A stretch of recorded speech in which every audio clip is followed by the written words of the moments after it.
What is up, everybody? Alright, it's time for Lostbelt 5, the big finish. The one part of the singularity that's actually kinda hard. It's not like that bad, but like really 5-1 is kind of a step down in a lot of ways in terms of like boss design, in my opinion, compared to like Lostbelt 3. But the ending's fine. The final fight with Cerberus is pretty good, and the Poseidon fight's fine, although it's visually very unsatisfying.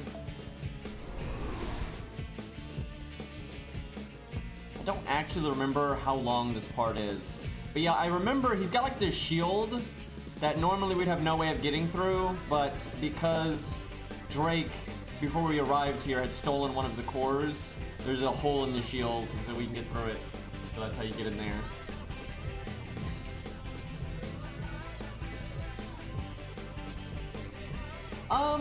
The one issue I have with Lostbelt 4 is it really does not... It's really only like one really good boss fight or two really good boss fights, and that's kind of it. Where 3's kind of got a nice, like, boss rush at the end that's kind of fun, and you have the Landling Horsebindo fight before that. So you have the Horsebindo Landling fight, and then you've got, you know, Lee's students, Lee, you, Horsebindo, Mothman, right? That's a lot of bosses right there, and yeah, it's backloaded for the most part. But so is Lostbelt 4. And I like 4, and the fight with Karna, or with Karna against Arjuna, I should say, is really awesome, and the fight with Limbo and Arjuna is really awesome.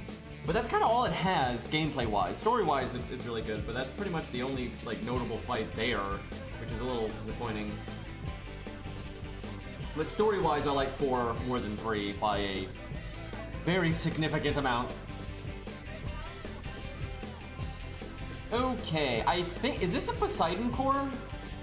I know you fight like 2 or 3 of them, and I know one of them is a caster. I think this might be one. Who do we want to use then? We should do a lot of team stuff just because we want this account to kind of, show what it's got. We don't want to always wreck everything with supports, although it is fun showing off other people's units. What something reasonable to summon then? Something that's like good, but not definitely not game breaking. How about Caster Gil? We could do we have? We really don't have a lot of art units to go with that. Let me look at what this account has here. Hold on.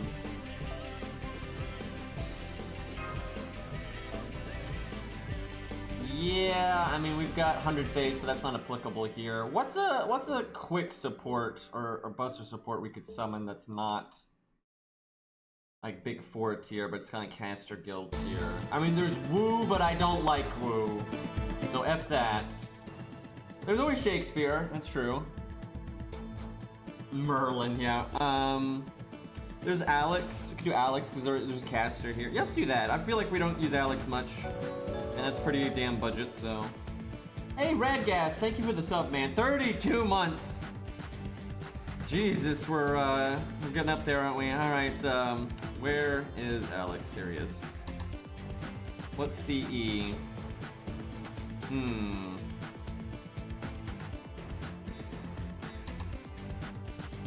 Might just give him starting NP, see if he can get his own NP off. It'd be kind of fun.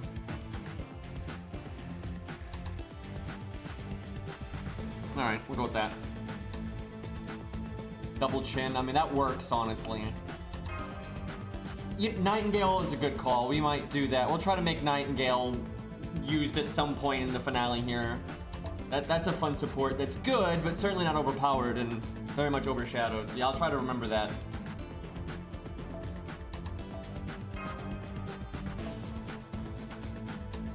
I wonder if Christmas Nightingale will be good for the Shadow Knights Round Table fight, because she's like the only budget buff removal resistance in the entire game. No, and she's only kind of budget because she's, you know, welfare, but they don't really have any like low stars that would help that kind of thing, which is annoying. So hopefully one of these days they'll do that. Wait, that's not Kid Gil. I mean, Kid Gil, what am I saying? That's not Alex, that's still Caster Gil.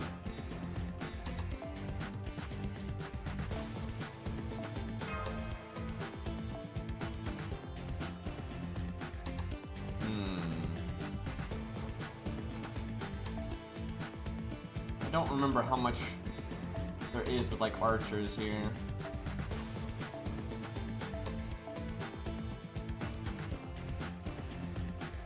This seems decent.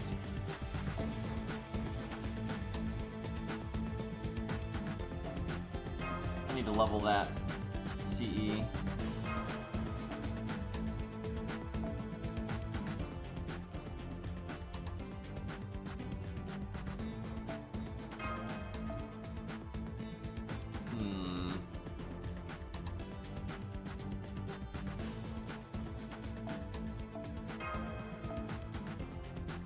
Do we have Origin Bullet? We do. There we go.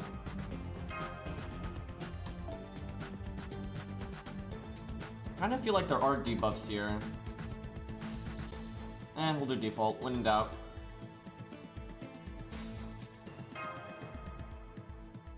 The comma event? You mean like the maze event? It's a little hard, but it's not that hard. The only part that's really hard about it is like optional stuff. Right, because like you can drain her entire meter and all that at the end, so it's not that hard. It's mainly, as someone said, boring because there's so many loading screens.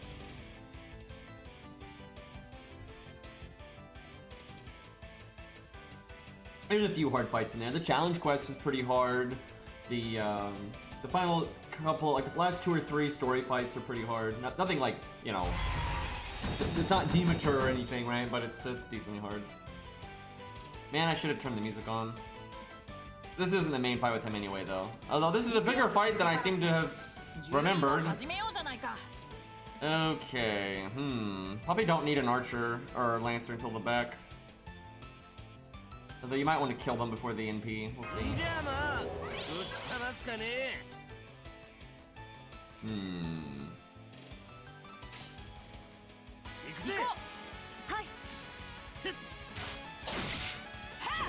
So if Ushi's gonna NP this first health bar, I shouldn't really be attacking it. Although I could normal card it down. We'll see. Wow, they do a little bit of damage. Maybe we do want to kill the archers, we'll see.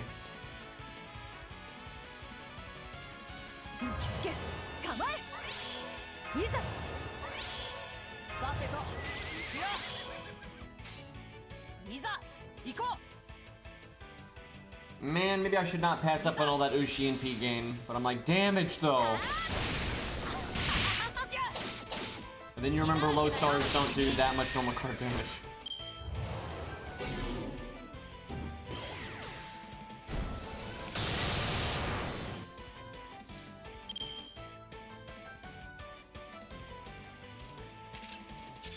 Yeah, it's certainly a good idea to do challenge quests, even if you don't want to do the challenge and you don't like it or whatever, or you're a weaker account, you can always use command spells. And if you can't beat it, you know, even with command spells, then, you know, don't worry about it, but it, you know, costs 5 AP, so...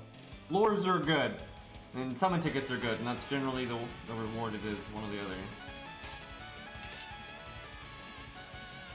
other. Okay, I am skipping out on, like, way too much Ushi and Ki game here, but I'm like, I can kill this one and then see the other one next turn.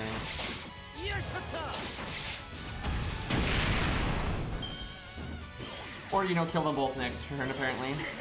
Yeah, I don't think I'm playing this right now.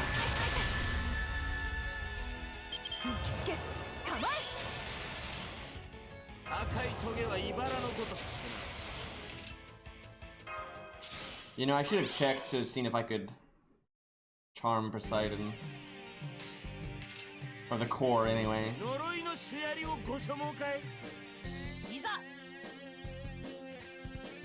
So much freaking lack of MP gain for Ushi because I've been passing her cards so much. Definitely not being smart right now. Also, I guess Ku does so much damage, he could have actually broken the health for her. Well, he MP drained. That's not great. Well, that was incredibly unlucky.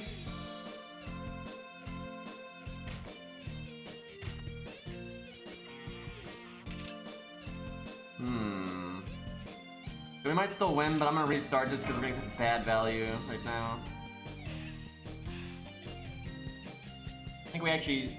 I can't decide if I want to kill Poseidon first, or if I want to kill the archers. I might kill the archers, and then just have a bunch of riders.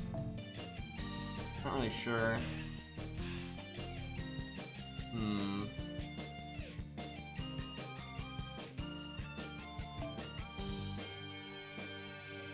I still have not done his thing, dude. It's because all the old servants, you have to do like 1,000,000 arrows to unlock their third skill, and it's like 200 AP. It's like, yep, this is great.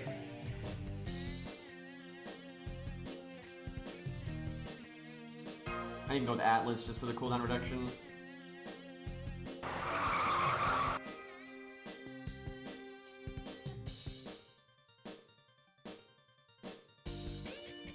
I mean, there is no lore justification for redoing a stage, and why would there need to be? That literally makes no sense.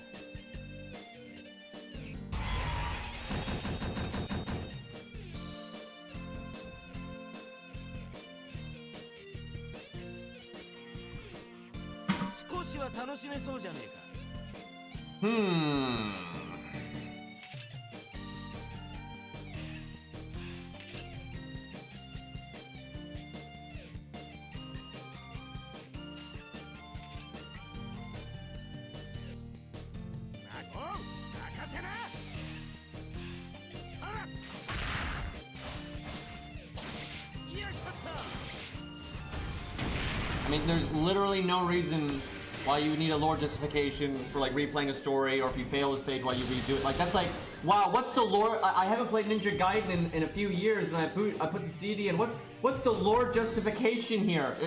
You're just playing the game again. Like, there's no lore justification. If you boot up like Fate Stay Night, the visual novel, there's no lore justification for why you're playing it again. Because you're just playing it again. It's like, what's the story here about putting this DVD in my DVD player? Like, what the fuck? Exactly, Rex. Okay, let's see. I want to know if you can charm him. Or it. Nope! Well, that's unfortunate.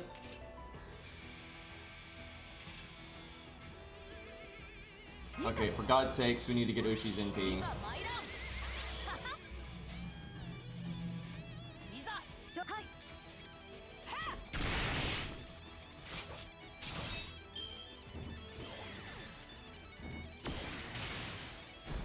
You know, Hades is dead before you show up in Lostbelt.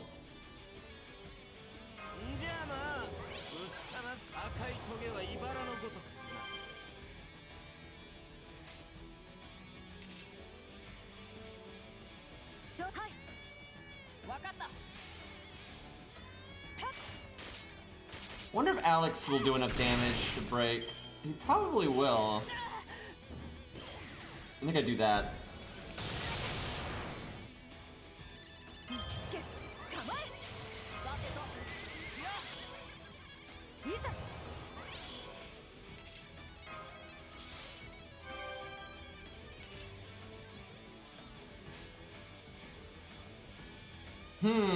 I could kill the Lancer one. But if Alex happens to not do quite enough damage, I'm gonna want to attack it.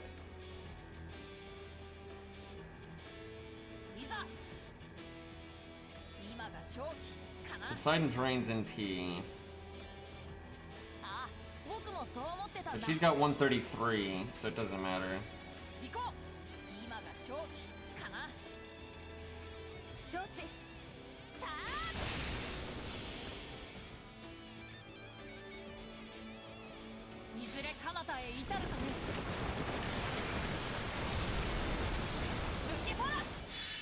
Well, he didn't do quite enough to have broken there, but like one normal card was enough to do it. Yeah, the Archer's still alive then. See, I should have saved his buff removal for... Did I forget... What? Did I forget to cast the thing? Or did I cast it on Uchi or some crazy shit?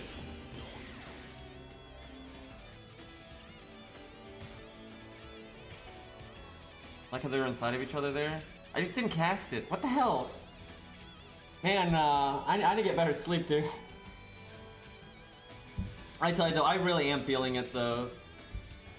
I have got to see a specialist soon. Like, even if the vaccine doesn't become available in my area, like it's just getting so ridiculous, the sleep problems. Like, I'm tired of being tired. Like, seriously. Dude, I hate it so much because you can't just see a specialist. You just can't. Like, it doesn't work that way. You have to see a regular doctor normally and then get them to refer you, and and then if with my case it's because of allergies, it's gonna take so long to get it sorted out, and it sucks, dude. All right, let's see. I guess I just do this. I guess he gets a flat damage up, so might as well get rid of it.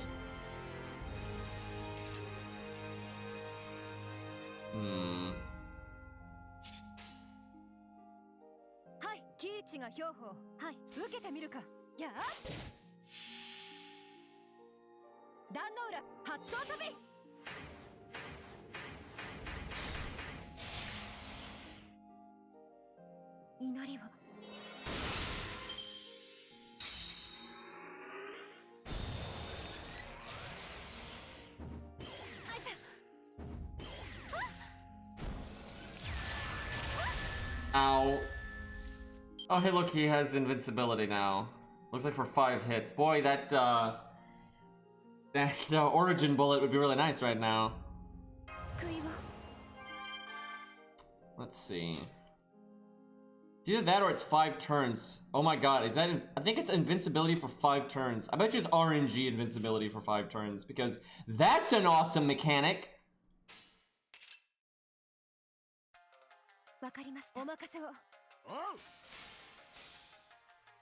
Now I have to listen to a million people in chat say what I just said because they all have to be Sherlock and just try to show off how smart they are.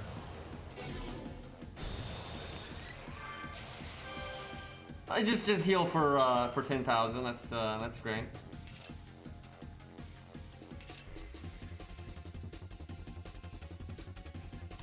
Just get lucky, forehead.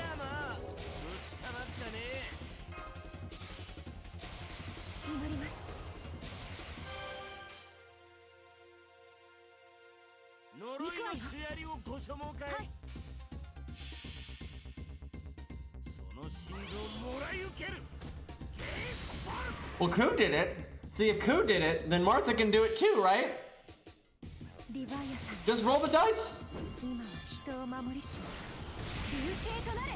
See, easy. No problem.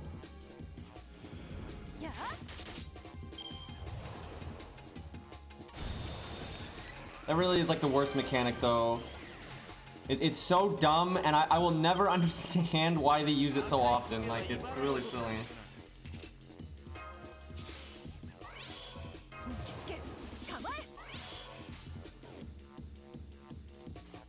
Brave Chain or Art Chain? I go with the Art Chain. Whoa. If the NP fails, though, you know what? I'm just gonna do this, because, yeah, if the NP fails, that's really bad, so we'll just try to get some damages now. Make up for the healing.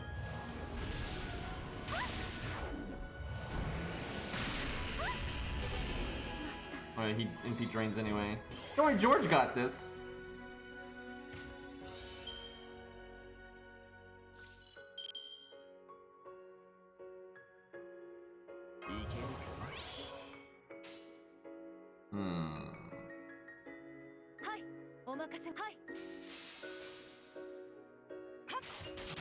Yeah, there's a challenge quest at the Benny event. It's a pretty fun one, too. I almost want to play NA to unlock it just because I like it so much, but that event is just too long and grindy, so I'm like, fuck it.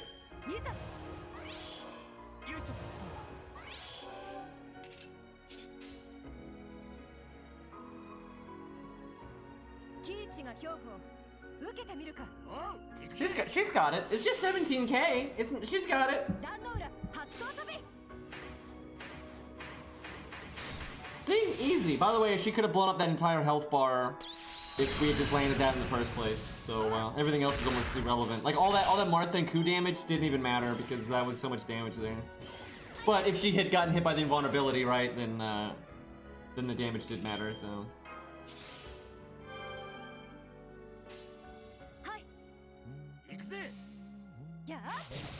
Pretty simple fight, ultimately, but a little wonky, I have to say. Yeah, he didn't block any of the NPs with his vulnerability.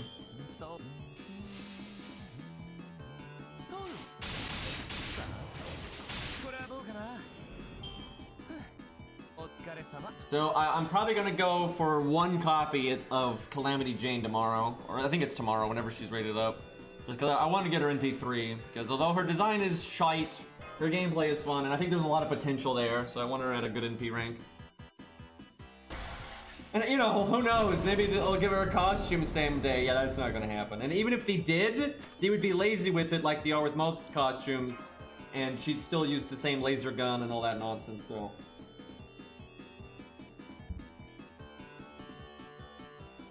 George was moral support.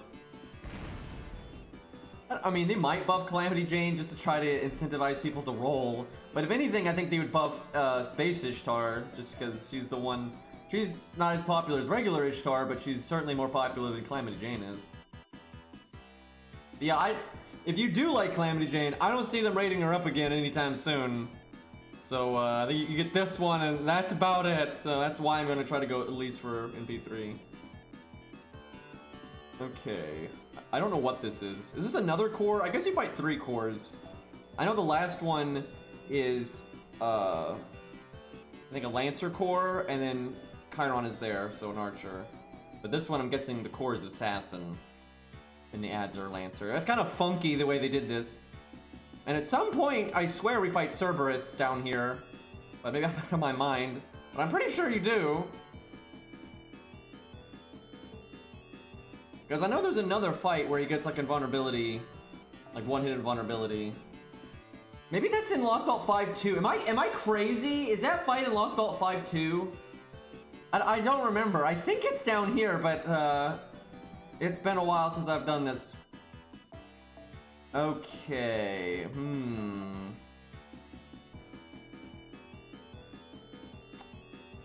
What do we want our DPS to be? I mean, we can always use Herc.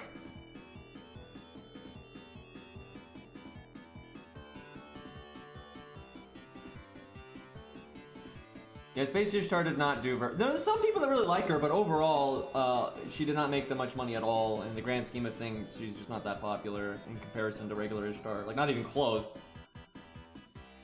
Yeah, well, I'll bring my Santa Karna. You know, real quick, I should level his skills a little bit, because I suspect we'll use him a decent amount on this account, just because he's something new and budget-friendly and kind of just fun, and who doesn't like Karna, so...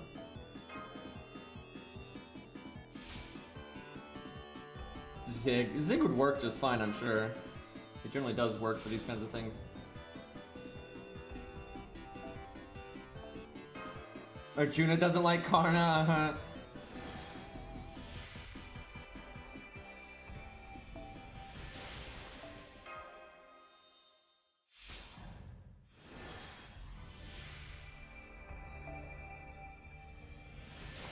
Might hold off on that one.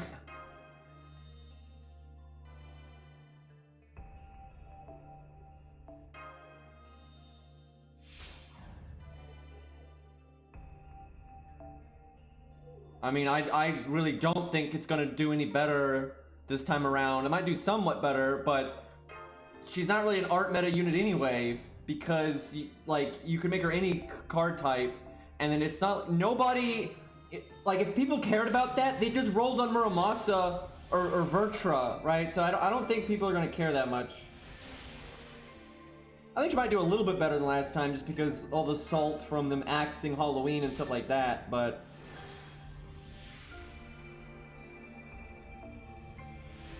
She's really not a necessary unit for farming and whatnot anyway. She's fine at it, but so are a million other things.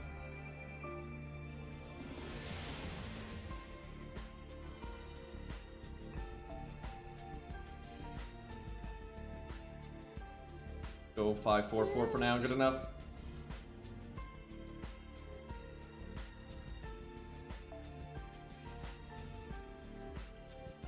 If I had a Hohenheim, I would totally do a Zig setup. But I don't have Hohenheim yet. I really do need to level him at some point, but his mats are awful, dude. But he is a good budget unit, like no way around that. I could do Babbage. I could do my old account's Babbage. What does this account have caster-wise? Let me look, I forgot. Oh, Nursery Rhyme. We'll do that. Yeah. That's what we're supposed to be doing that anyway. Excuse me. What do I want to summon? I could summon Hohenheim. Doesn't really work with her though. She's not exactly a loopy unit. But we'll do it anyway.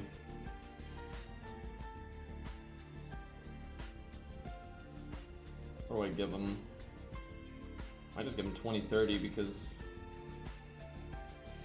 we're not gonna care too much about his DPS. Dude, if you give him 20-30, that means he gets no attack stat from his CE, and he has like 7,000 attack.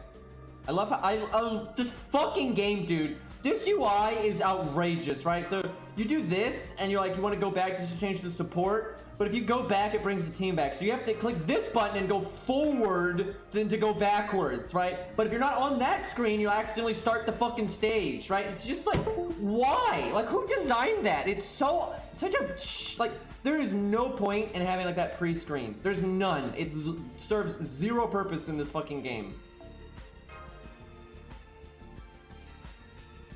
I like how I just logged in and I can't summon myself. It's great.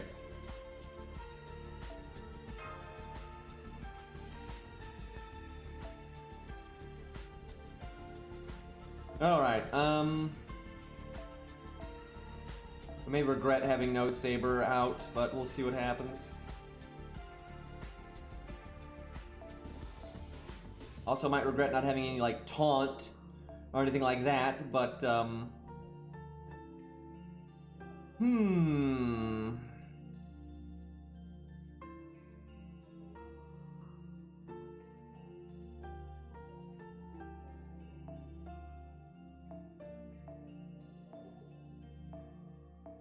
might want Karna to come out sooner than that. Depends on how much trouble the core gives us.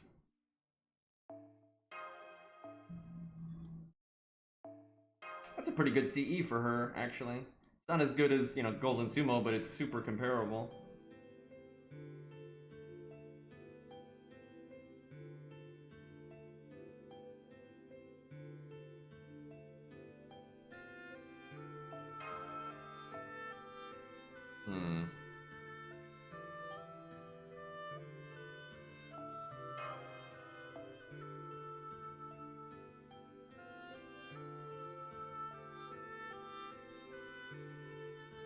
How much faith do we have in her critting? Although we don't have Black Barrel yet, so we probably shouldn't.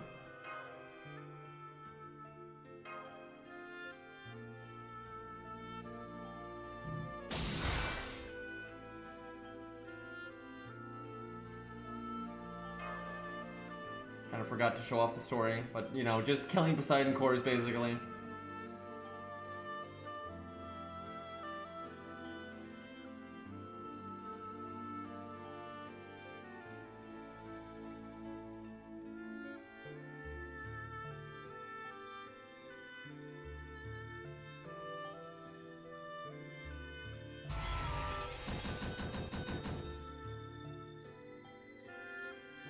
I mean, you don't really, like, the Grail thing is not, that's not a thing.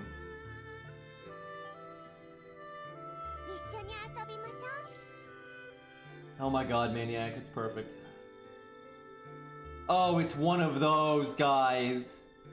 God, I should have put Karna in the front. Oh my god, I should have put Karna in the front. Kill that fuck first. It is buff block. Oh my god. Oh my god, we've made so many mistakes here. Well... this will go great.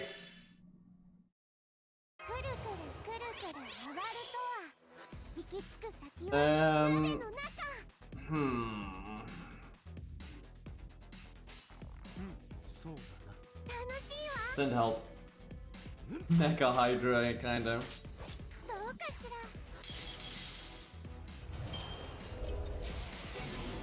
Yep, right off the bat, he just instantly does it. Yeah, that's great.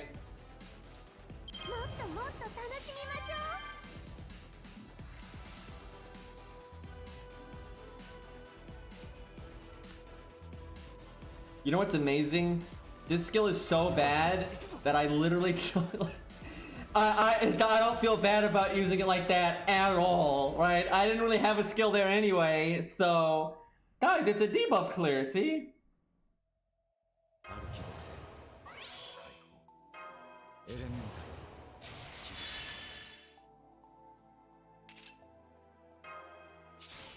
He's got this.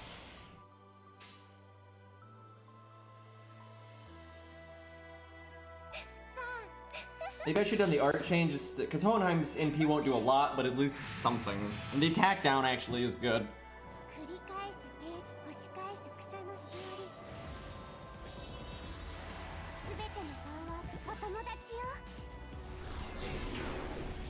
Imagine Poseidon fighting that. Come on, I don't think she's got it. Oh, damn! Nurser, I'm smiting the unbelievers. Ow!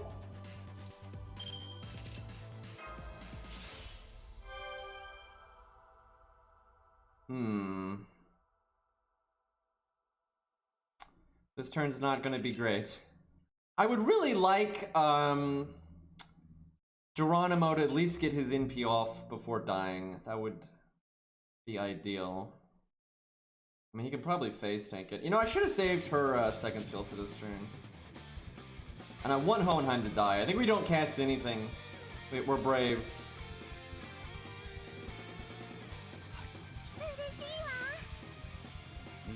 I think I passed up on all Geronimo's art cards, though. I should have had Hohenheim NP before dying, though. Getting his attack down here would have been really good. Fucking drains, man. Fuck! Well, yeah, we need if we lose, we're gonna have to put a Saber in the front. That guy has to die. Like, oh my god, he is the worst.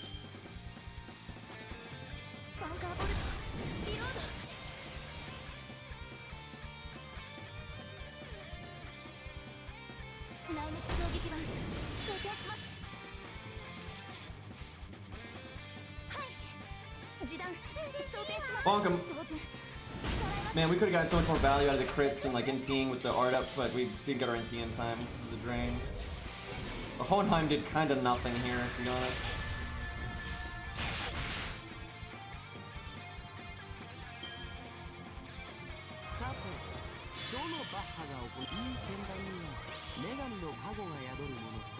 Oh, fuck. I wasn't paying attention. Fuck!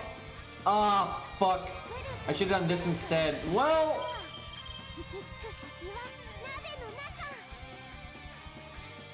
Paying attention is hard, man. I tell you guys though, I may have to take a break from streaming soon, just because the whole sleep apnea thing is just getting so bad, and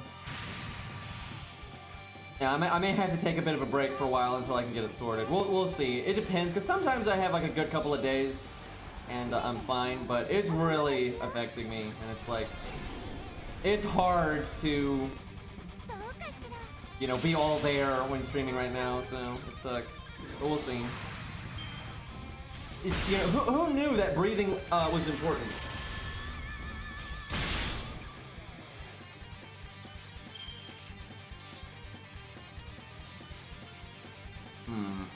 Could have at least broken there. That'd have been swell. Not a servant, by the way.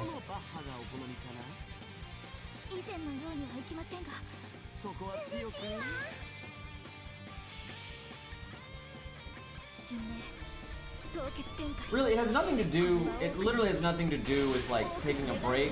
It really isn't that at all, because it's more of you just have to get good sleep. I mean, that's really all there is to it, right? And sometimes you might go a long period of time with not being able to get it. So, I'm just so mad that I'm having all these problems. And I've had problems like my allergies my whole life, and I've had breathing problems because of it my whole life. But it's gotten much worse this last year or so, and it's so frustrating to me that that happened during, you know, when the pandemic happened. So it's been pretty lame. Because regardless of the pandemic, just because of the way everything is set up right now and how you know, my eyesight's so messed up I can't drive, you know, like just getting to a doctor right now is so hard to do, and then I had to do it many times to try to see a specialist, and it's like, it's not great right now. Okay, let's put Karna in the front and just murder the one guy. We do Hohenheim again, although he doesn't do a whole lot. I just don't know what else to summon, really. I'd rather summon something that's not too strong. Maybe just Hans. I think Hans makes more sense here, because we're probably not gonna loop with Nursery Rhyme. We almost did, and sometimes you might be able to, but it didn't really work out there.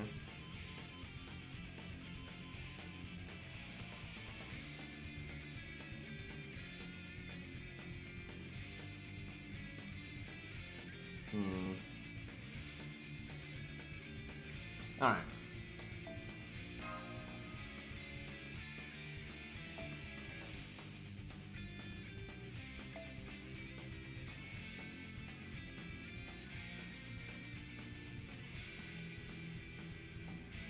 God, back.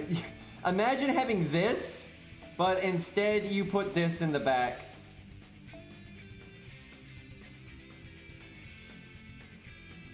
In case he shows up right when Poseidon is gonna NP, I'll have that on him.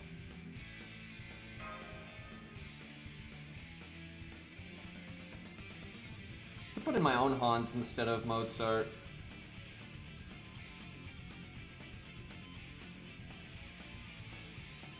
I'll try this.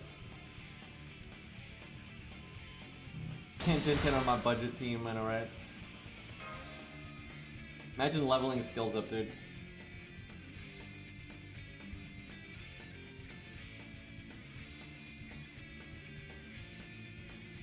Actually, you could just use regular Ku as a cleanup unit here. He'd probably do better than Caster Ku, to be honest. As long as he killed the Saber.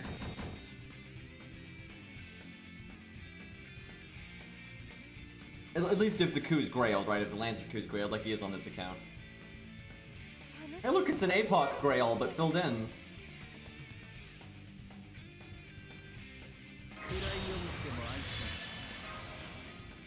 Oh yeah, he can give that to somebody else.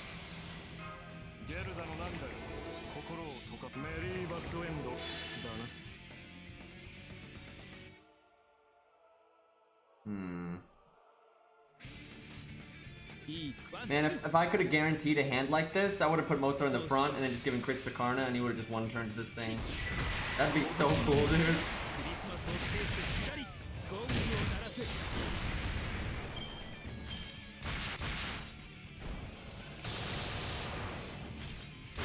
she didn't buff block. 97% though. Oof.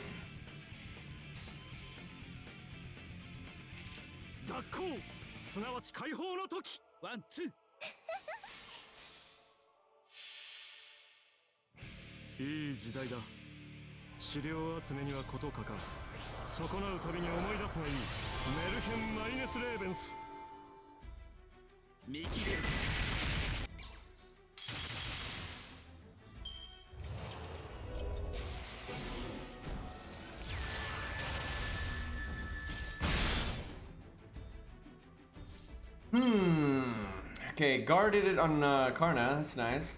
Oh no, I had debuff immunity, right? Let's see.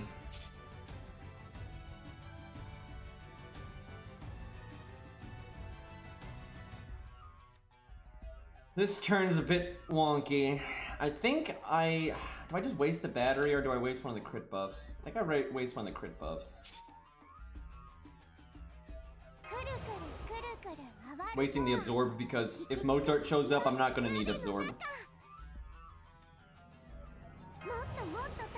Okay, she has triple defense up. I think she can just face tank it.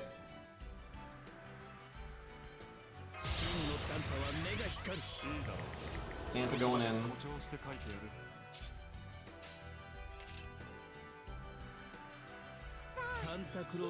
Wait. I don't want her to train Poseidon right now. I don't really need her to NP this turn anyway. Although you could give her an R card. You could NP then R card crit. Nah, it's probably better. Besides, I need to absolutely make sure the Lancer dies, which it should, no problem, but I don't want to risk anything.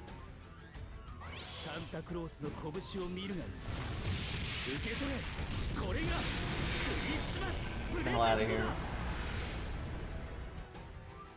Yeah, I'm pretty sure lore-wise, you would have just punched him up into Poseidon's barrier, and that probably would have killed him, so that's pretty funny. Oh, right, he does that, though.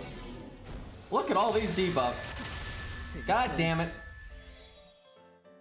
Music knows. Let's see.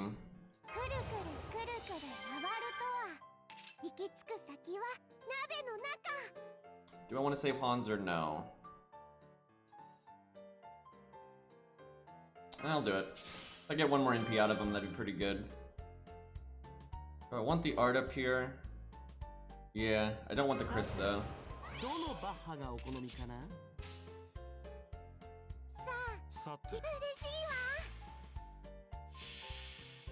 Dude, Ushi would wreck Poseidon, by the way, I'm just saying.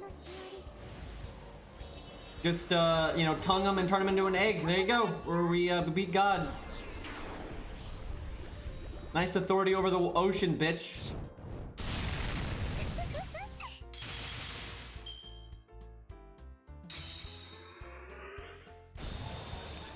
I have no idea what his gimmicks are. I don't fucking remember at all. With that debuff immunity, it looks like. Alright, chat, place your bets. Are we gonna see an animation update for Billy when Saber Wars 2 rerun hits?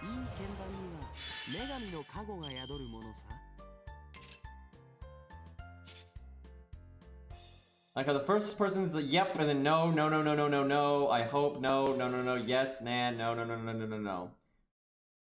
Yeah, we'll see. I'm hopeful. I think it could happen. It was weird that it didn't happen last time, and I don't know. I hope so, but I'm not. I'll be disappointed if it doesn't happen, but I won't be surprised.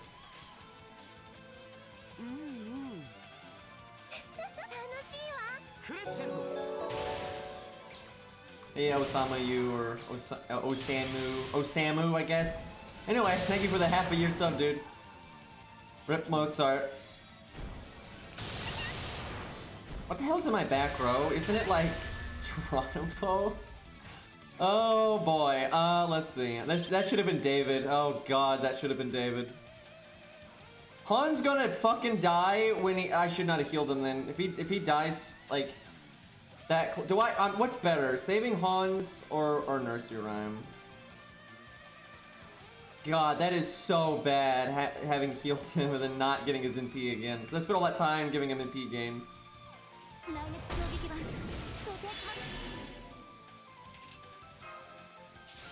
I guess we'll do Nursery Rhyme here.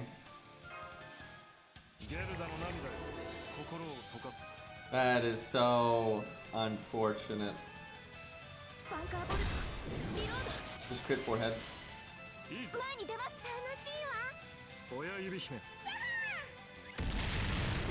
See, if Match would unleash its full power, it would just one-shot Poseidon. But, you know, Match wants us to have a good boss fight and doesn't want to run it for us, so, you know, it goes easy on him.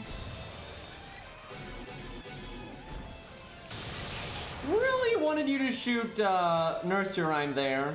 Wow, we might lose. Geronimo is so worthless here. Like, dude, he does nothing. Like, absolutely nothing, dude.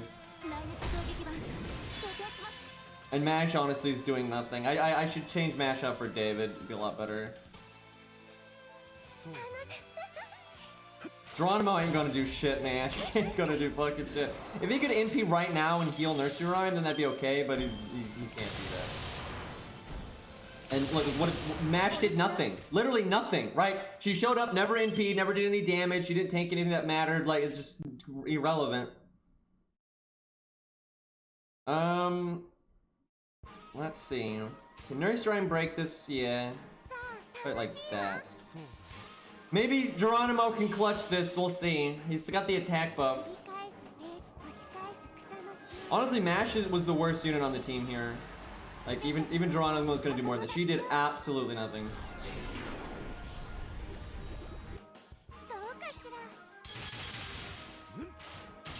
Like how I can't read the poll because like the way the text coloring is. I literally cannot read what the poll text is. I have no idea what this poll is. Like, yeah, let's put white on teal. Can totally read that.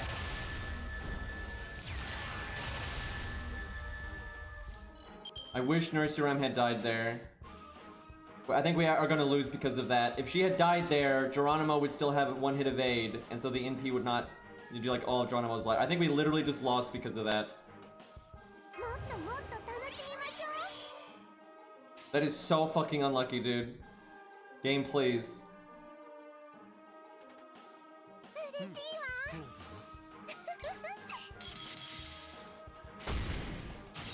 He needed to attack Nursery Rhyme like once, I think, and we've been fine. Because yeah, we were taking 0 damage there, but because of the defense down, that like fucked us up. And then he crits us, dude.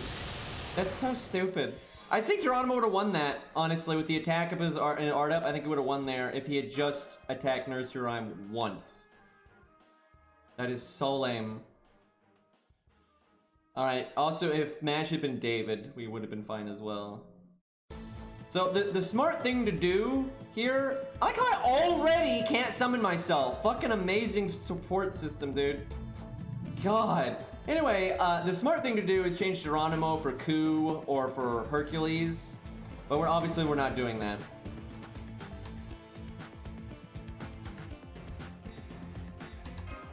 Let's try this.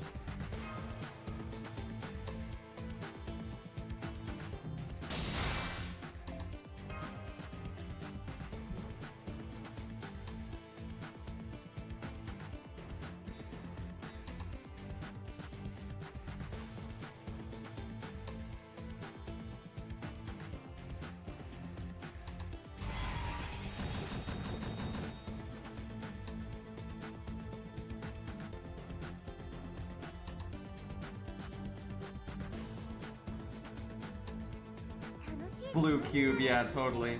Alright, let's see here.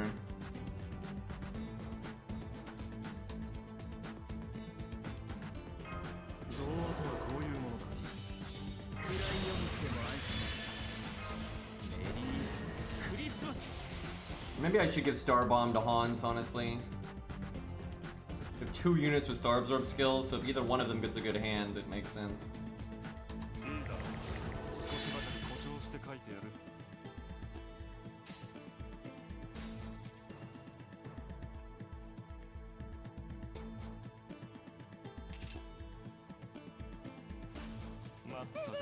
You know, with me art chaining like that, I probably should not have used Hans as a second skill. Because I wasn't gonna NP this turn anyway.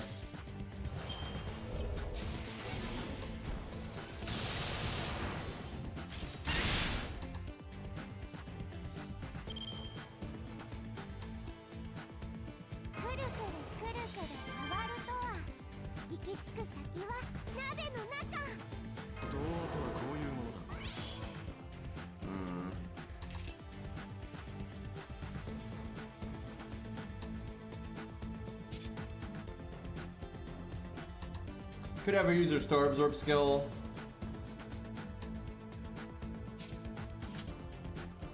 The thing is, if she had one card, I would definitely do that. Because she has two, she might still not get a crit. I need to use Karna's art card still.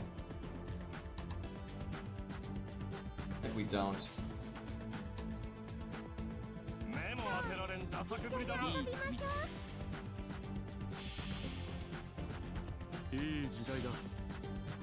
They just gave out like more blue cubes or something, or they extended them or something. I got, even once the blue cubes they gave out disappear, they're gonna just add more new ones whenever there's another hard story, I bet.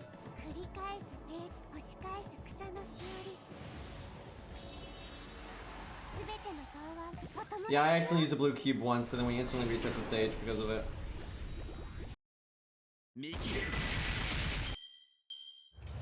I don't think it was even 5.5 though. I think it was might have just been like Lostbelt 4 or 3 or something. I don't really remember. It was something random.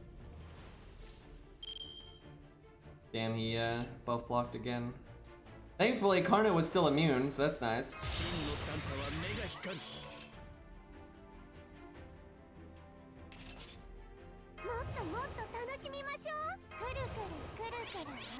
Guess I don't save Hans. Besides, he's got defense up, so.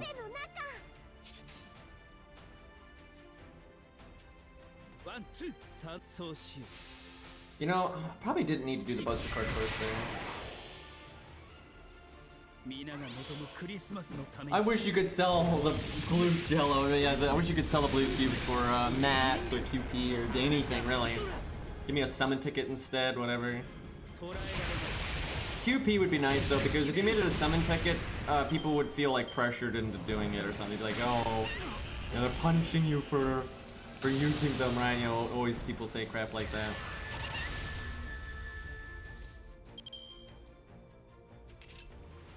Okay, this time I do think we save Hans, just because Nursery Rhyme's in good enough health. And, no, because he's still not gonna have it before Poseidon NPs, though. That's the thing. Well, he might, we'll see. If I'd used both of his art cards and art chain there, maybe, but, damn it. Y'all killing me right now!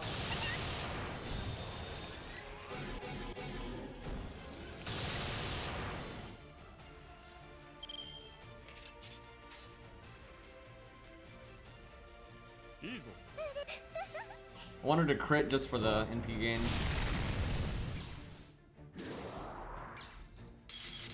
Damn.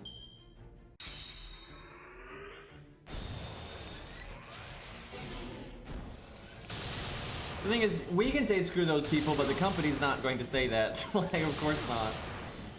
Well, healing Hans did not pan out so good there. Fuck! Oh my god, it's terrible timing for him. I was like, I'm gonna unplug my phone because I'm tired of it. Like, constantly plugging in and out. Anyway, that's horrible timing for Mozart, dude.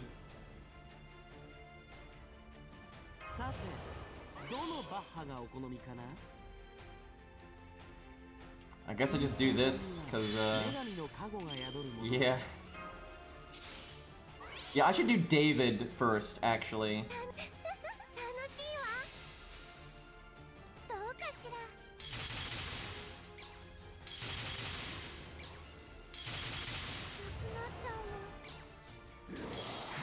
She'll still not have her NP because of the drain. Dude, Mozart did not. Oh, that's right. The hit count from the attack gave us enough. That's funny. Yeah, David would have been way better than Mozart there. And see, now David has to wait a long time before he NPs again. Well, not a long time, but long enough.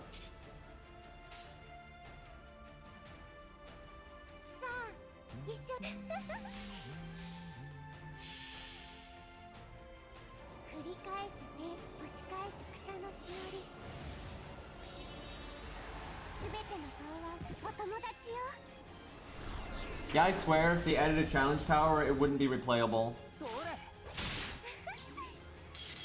They actually said they're planning on bringing Grailfront back, and with the logic they gave, I agree with them, because they're like, yeah, it needs to be fleshed out more. Like, it's not quite ready, and I agree with them, so... I like how he double attacks David, dude. So now David is probably going to die. I could evade now, but... I have to at least try here. But yeah, I definitely need to switch around David and Mozart. Like, Mozart just was kind of irrelevant there, and that's not ideal. Yeah,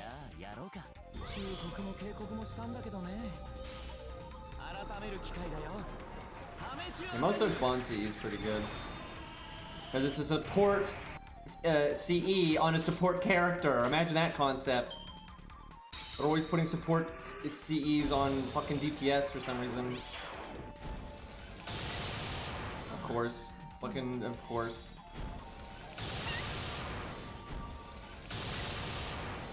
At least this time, Geronimo's not dead, but now I could save Nursery Rhyme, but do I want to? If she NPs, then yes. If she doesn't, no. I guess well, we'll see. I might not even save her, we'll see. The ideal thing is actually for her to die this turn, but to a normal attack. That's what I would want.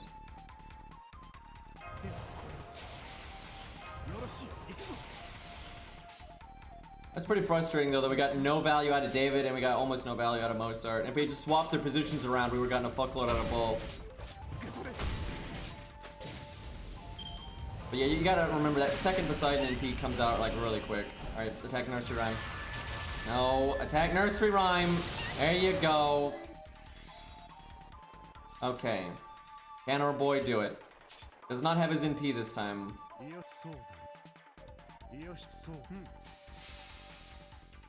Still got that defense down is like permanent, so we take a crap load of damage. Oh god, that's probably GG. Not enough NP. Well, might get. That's not looking great. Ooh, that sucks. If he had his NP right now, I'd like, because he'd heal himself. So even if he didn't quite kill, which I think he will kill, but even if he didn't quite kill, the heal would mean he'd be safe, right? But yeah, we're not safe anymore. I wonder if we... I think our NP kills next turn no matter what. It doesn't even need all the buffs and shit, so we try to YOLO like a crit here or something. I don't think this would work even if all three of these crit, I'm not sure this would kill. Yeah, I don't think so. You know, impressive for... Well, actually, no, if all three of those crit, I think it might have just barely killed. They've been really close. Oh, thank God we lived. Although we're gonna die this turn if... Watch us somehow not do enough damage here. I think we're good, even without the buffs.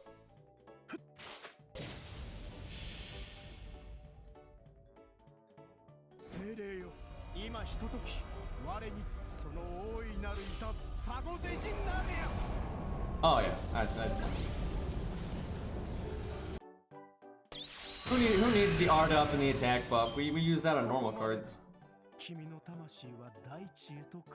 Imagine if Geronimo just had an evade skill. Like how much easier that would have been if he just had, like if his third skill had evade on it with the quick up, right? Like he'd be so much better. He'd be so much better. Like put a battery on his first skill and an evade on his third. Infinitely better unit. Bonk. Do we not fight Cerberus down here? Am I crazy? Isn't there like that fight with like, you know, the darker background and he has invulnerability, you know, every hit? Is that in 5.2? Is that seriously in 5.2 instead of 5.1? It must be, because I swear that's a fight. Like, I swear to God that's a fight. And he has the guts again and all that nonsense. But this is Chiron and Poseidon right here. Okay, so this one we have to take at least somewhat seriously. And what I'm gonna do is, if I beat it, I'm not gonna finish it. I'm gonna cancel the app because I might make another video for this, so I don't want to like just get rid of the stage immediately. And maybe that was the memorial. I don't know. We could use Canis. That is very thematic here. Let's see. Generally, you want to kill Chiron first and have like a taunt to deal with his NP, and then just have a bunch of sabers to deal with Poseidon. Okay, we'll do Canis just because it's thematic, and she should do fairly well here. I don't know if she's gonna do amazingly well here, but she'll do all right.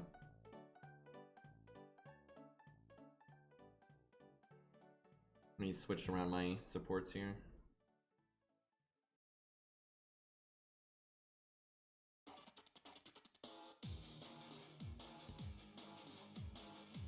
Yeah, the hardest thing about streaming right now is like, because I'm not getting restful sleep, you know, my brain is not working as well as it normally is. But like, for example, if all I'm doing is like focusing on a task, like if I'm playing FGO off stream, or if I'm, you know, doing laundry or whatever, and all I'm doing is that thing, I can handle it, right? It's trying to do something that you need to focus on and then commentate and keep track of chat and stuff when, you know, you don't feel, you know, all there. You're not as rested as you could be. It's just you can't, right? You're just so much slower. So that's a big part of why streaming is really hard right now.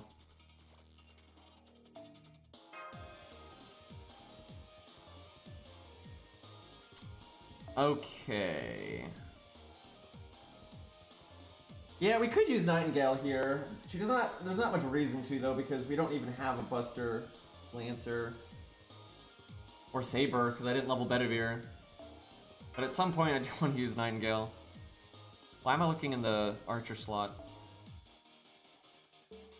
Wait, that's Zaw. Not that Zaw's isn't good enough, his is just fine, but you know, I'm biased and want to use mine. I mean, I put a lot of effort into it. What do you want from me here? Oh, he's got the better command codes on right now, because mine are on Ku. And he's got the faux pause, right? Like, right now, his is better than mine, right? Mine's comparable if I switch out the command codes. But overall, his is definitely better than mine right now. One of these days, I'm gonna level better here.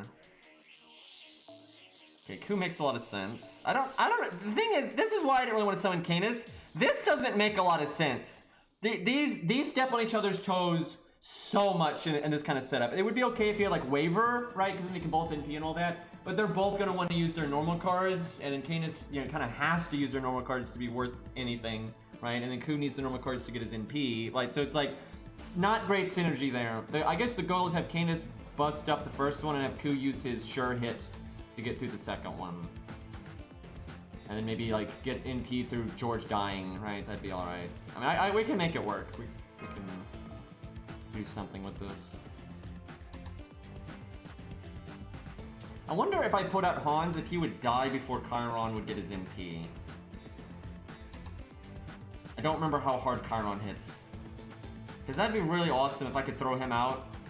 Because you get the Star Gen and you get the battery.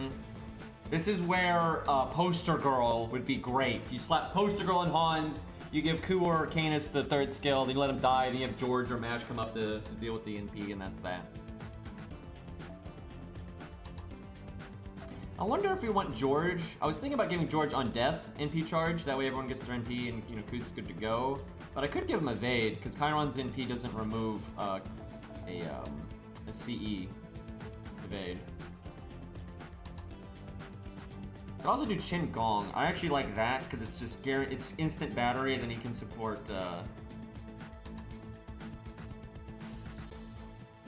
Canis. It took me that long to say her name, because, you know, concentrating is hard. Couldn't remember the names, man. Alright, let's see.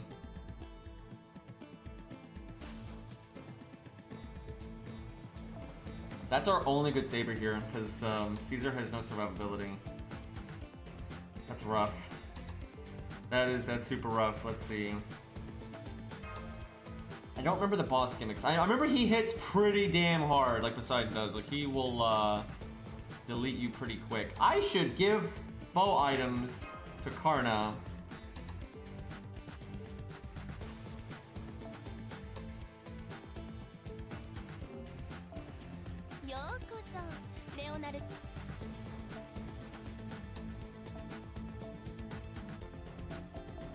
I need to buy them from the shop a bit.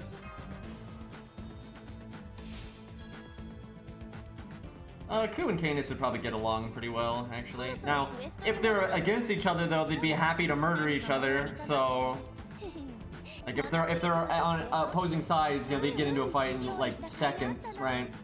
But if they were on the same side for whatever reason, I don't think they would have any problem.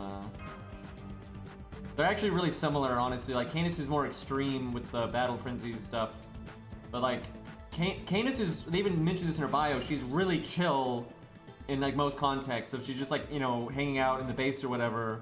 She's super like easy to get along with for the most part. But and so is Ku, right? So there wouldn't really be a problem. But they both enjoy combat a lot.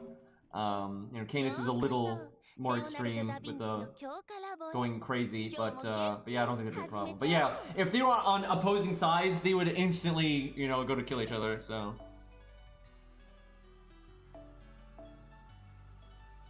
I love how you have to fucking go through a million UIs in this game.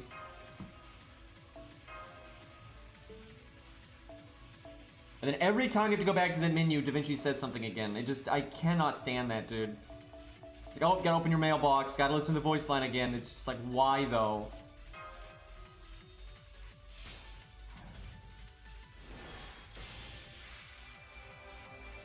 Yeah, Ku has standards, right? So if it's his job, you know, he'll do it. In, like, he doesn't like Artoria very much. He doesn't like the whole stuffy, you know, Honor Night King, right? He specifically says that. He does not like those kinds of people.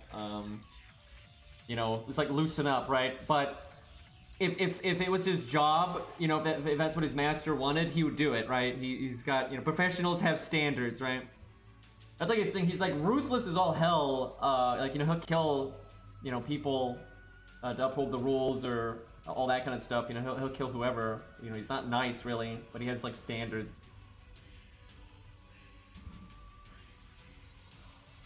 Yeah, basically TF2 sniper, yeah. So pretty accurate.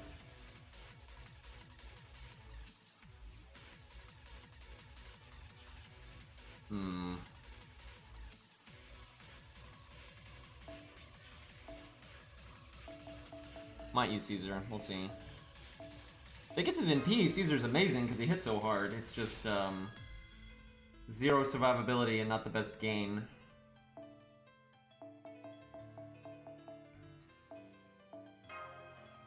Also, he's NP3, I'm pretty sure. I'm mixed. On the one hand, because everyone wants me to just constantly roll story on this account, which I am fine with. But I would really, if they do rate up Artoria Lancer at some point, right? It'd be nice to be able to get her MP2 because we just happen to get her MP1. But at the same time, I wouldn't mind rolling story some just because we don't have the certain CE, and also, you know, I think like 100 face. We'll at least use some summon tickets here. But 100 face still isn't MP5 either. I think she's MP4.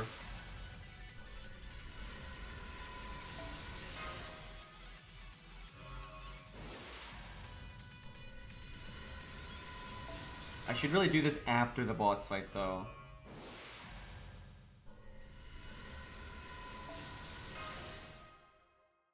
I'll do 2 more to see if we get a YOLO Caesar.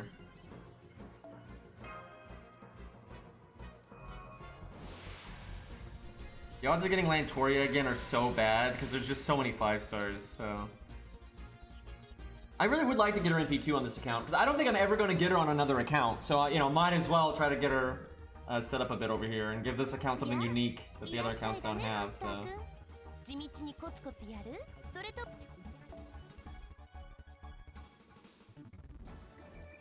I like how we have Bedivere MP5 though, and I didn't level Bedivere. And Bedivere is really good in this fight because you don't need an NP that hits as hard as Caesar's. You need to get your NP quickly, which Bedivere's better at because he has a battery skill. And then you want to you know, survive and into the defense up. So because like if you give Bedivere K-scope like this, he can NP turn 1, just bam. Where Caesar has to at least wait 1 turn, and he might have to wait 2 turns, right? He might be dead in that time. All right, I don't remember this fight super well, so maybe this setup might be very bad, but we'll find out. I want to say there's an awful debuff here. I don't know why, but I have memories of there being a really bad debuff here. I'll do default for now, though.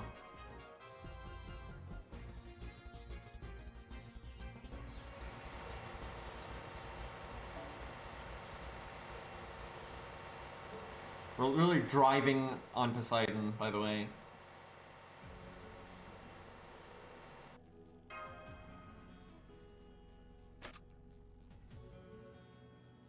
We'll probably do a banner for the second movie, I feel like. Because, or at least sometime before or after it.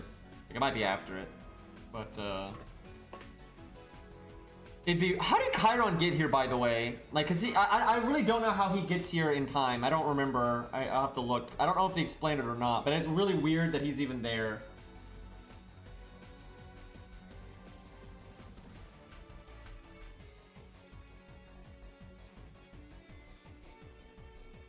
Feels bad, Zaw. Feels bad.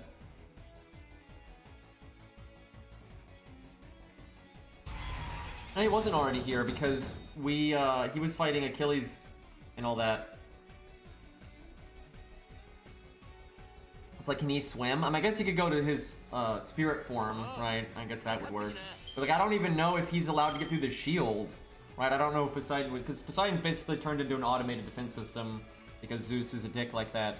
And like brain killed him, and so like it has to see things as like hostile or friendly, and I'm not sure he would see him as a friendly.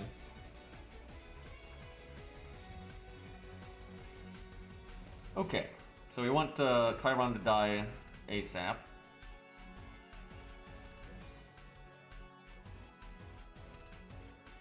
think I wait one turn to do taunt and Spectrum Arrows. Now, I want Kuz in P, but... You know what? Let's see if he can do this.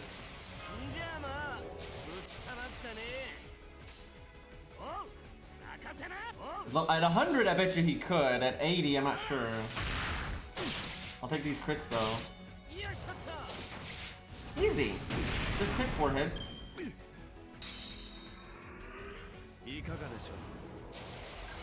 All right, he gets guts and he comes back with like a fuckload of health. That's the thing. Could you like... Oh, what an ass. What an ass, dude. At least guts doesn't count as a defensive skill. Or offensive. I guess it gets rid of offensive. I think it gets rid of offensive and defensive. Because it got rid of Canis' damage cut and it got rid of Ku's attack up. But it did not get rid of guts, so it's not any buff.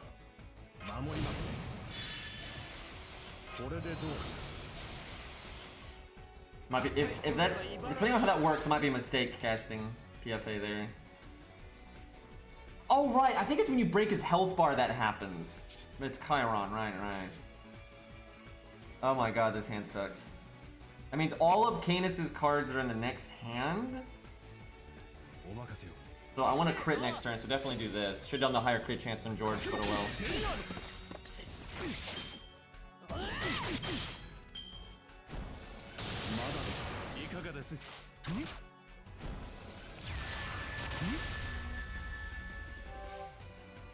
That's Jason healing you right there. It's funny, it barely helps, but you know, he's trying. I think Jason is like fucked up at this point.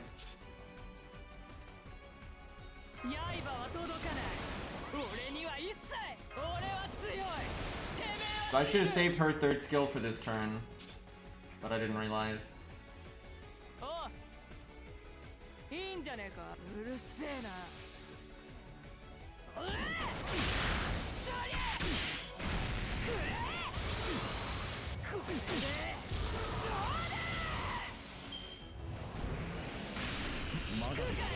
Yep, that was bad.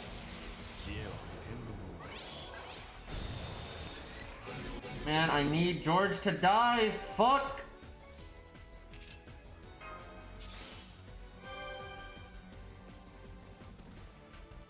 That's why I waited a turn though to taunt, because I figured this might happen.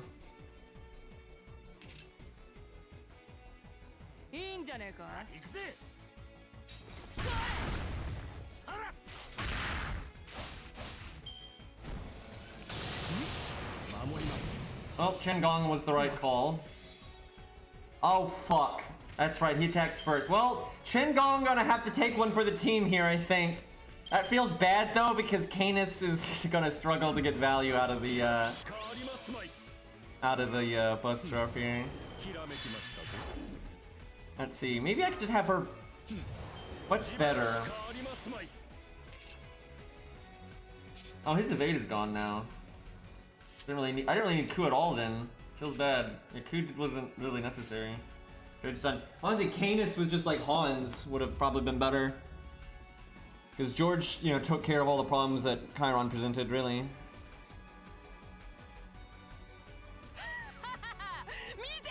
I feel like I don't need to do Q's NP if she crits with that 80%. When has an 80% ever failed before?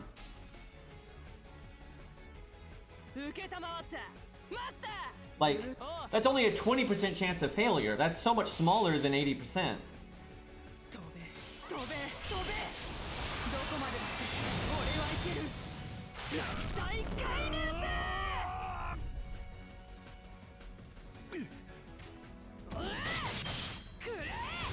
There we go. Come on, come on. Oh, fuck me, dude. Oh, fuck you. Fucking Poseidon. I'm gonna just cast invulnerability now. God damn it, dude. What a fuck. I don't know why I'm saving Canis. It's probably not worth, but, can somebody do, like, dot damage here? Just have Ongra do his flat damage right now. Oh, I should have looked. I could have broken his health bar there. God damn it. I didn't think it was a invulnerability like that. Whoa, boy, is this not good value right now. Look at all these turns.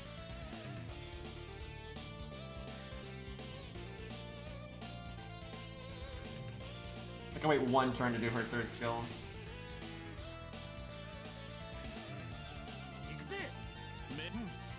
Man, if I'd broken last turn, then I could NP right now with Ku, right?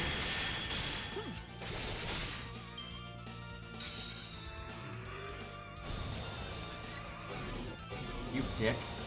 That's why you bring Atlas. That is 100% why you bring Atlas, because you get rid of the taunt and you get rid of the stun. And because he's stunned, I can't cast his protection from arrows. Okay, well, we know why you want Atlas now. I don't know why, I just had that memory. I was like, man, there's something in this fight really makes you want to have Atlas. But, yeah, now we know. Because having taunt right now would be fine if I had protection from arrows, but, I'm gonna have Ku die with protection from arrows and guts off cooldown, by the way. That's not the best feeling.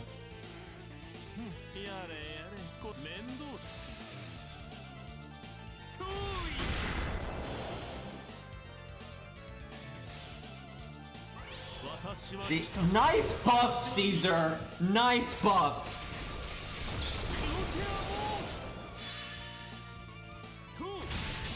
Caesar could have so easily broken there. If he landed one more buff, oh my god. Yep, and he's scripted to always cast invulnerability when he's low. Such a shame that I can't do protection from arrows right now, dude. The value that is being lost right now. It's probably not gonna work. I think he's I don't know if it's mental debuff or just, I think it's just debuff resistance, so it probably won't work. I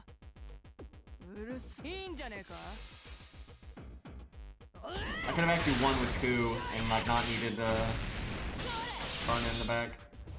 Yeah, he uses the needed debuff. So it looks like a certain number of debuffs though.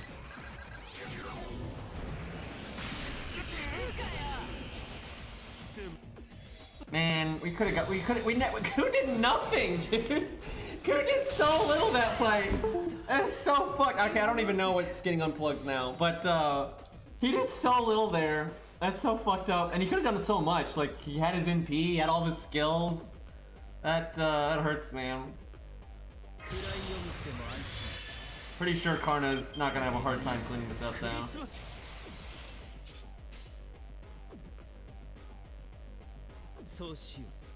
Just absolutely make sure we get our NP here.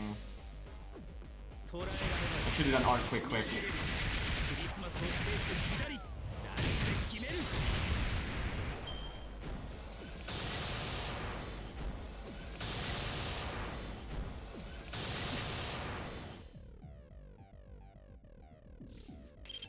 He just tried to debuff with something, but we immune. Either that or Jason tried to remove debuffs from us and we just didn't have any debuffs.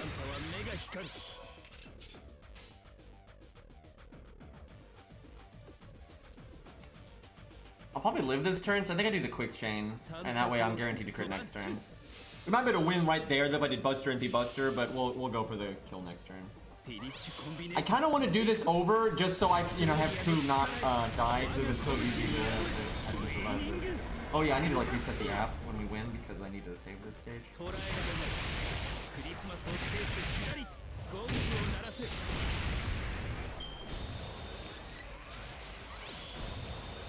I think we win even with him having vulnerability there.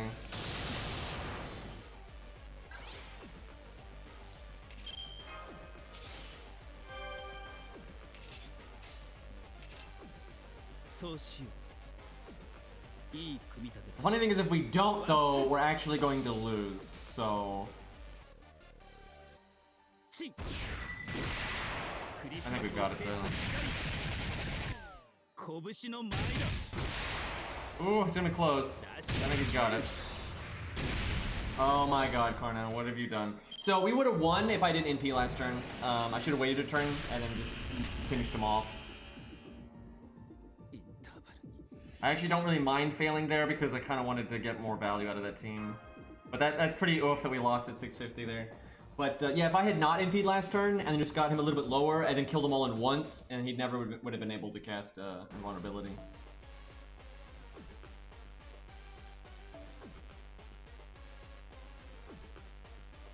Do I bring Atlas this time? Probably. I want to point out there is just no reason to bring Ku and Canis. There's just none, right? Ku's fine here and Canis is fine here, but you don't need them both. You just don't, right? Because like Ku's got the sure hit and all that, but like Canis can just weather the storm and wait for it to go away if you need to. Like it's just either it doesn't matter, right? Like it doesn't matter. There's both of them can deal with both health bars easy enough. So why bring both? Like if you were gonna do Canis only, then you should bring like Hans or something. And hell, if you're gonna do Ku only, you probably just bring Hans. Because then you get more crits along the way, more MP, deal with the sure hit, that kind of thing.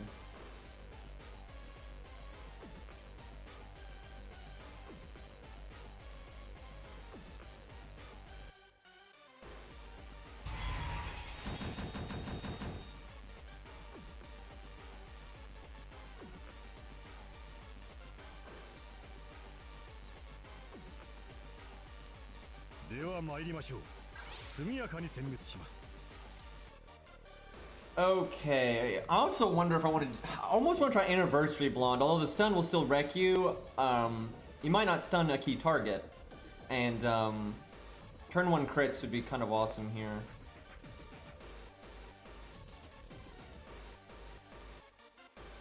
Let's see, I almost want to use Canis' second skill just because I don't think she's going to need it much later. The bad thing is you don't want to almost break Karna or his health bar, but not. You need to either break it or don't. Like you want to keep him above half.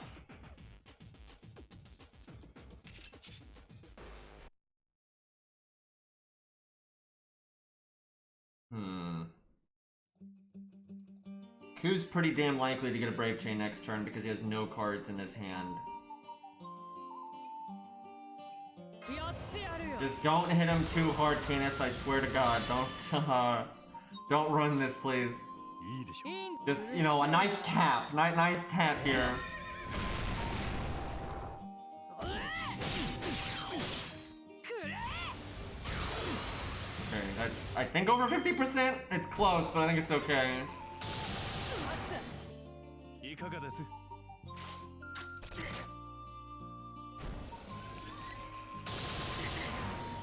Are we having a rough time there? I think it's flat damage up. And yep, there's Ku with the chain. So I think he's going to remove our offense and defense buffs here. So don't do protection from arrows here.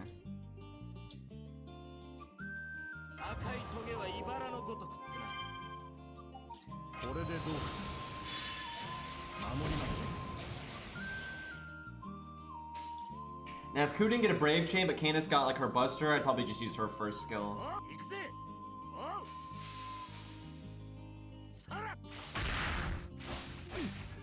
Oh fuck, that's not gonna be enough. Fuck, maybe I do want to bring default then. That's super bad. That is super bad.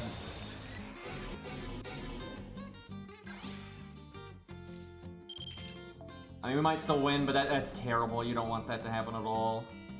I can't decide if I want to bring Atlas or not then. Because Atlas is like atrocious for the beginning, but then when Poseidon stuns, it's good.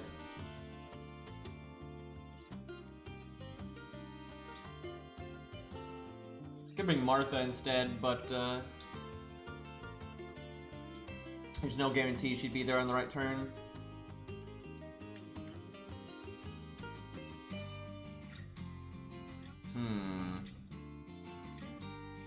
Yeah, I'll stick with Atlas. We'll see what happens.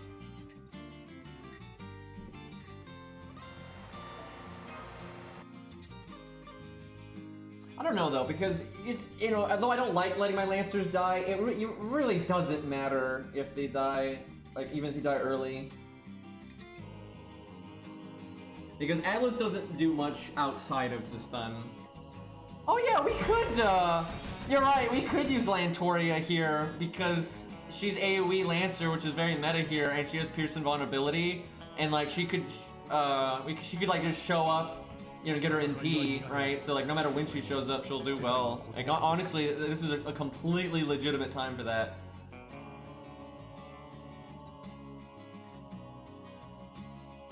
Okay.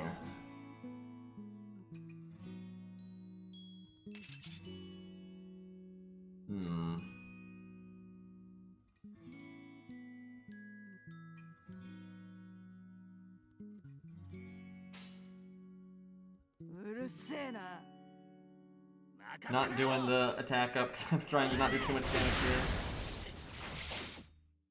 here. On the next one, you want to do all the damage, so... You just had to heal, didn't you?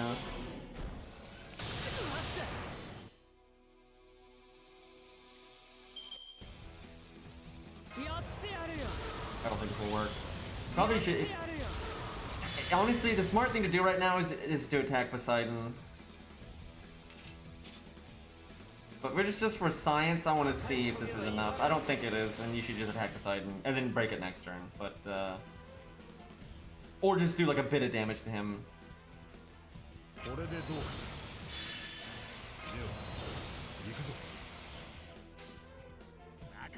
Where if you bring a Mysticode that has like attack up or buster up or star bomb, you know, like anniversary or whatever, you would definitely be able to break here. Like it would not be hard to break in 2 turns with any kind of offensive MC.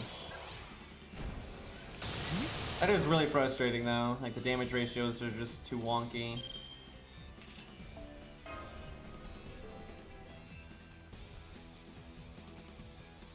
I hate the idea of Caesar getting stunned. That's why I have Atlas. Like that would just be so lame if Caesar got stunned.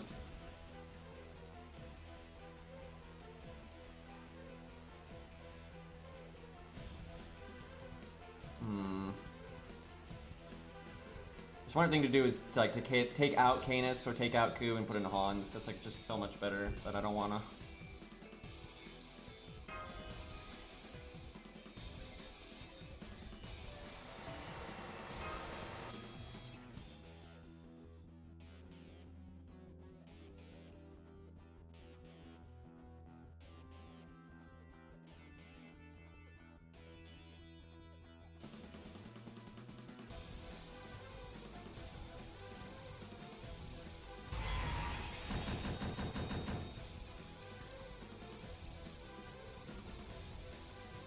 Yeah, it's random. He just randomly puts a taunt on somebody, and that one obviously gets stunned. But it's completely random.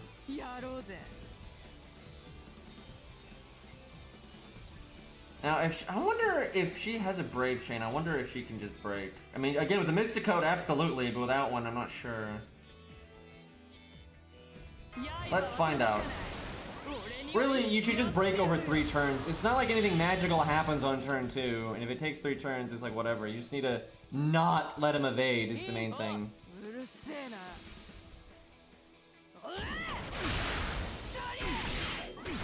That is not even gonna... Well, that's right. Excuse me. Her extra attack hits for 1,000,000 damage because it gets the both of her skills.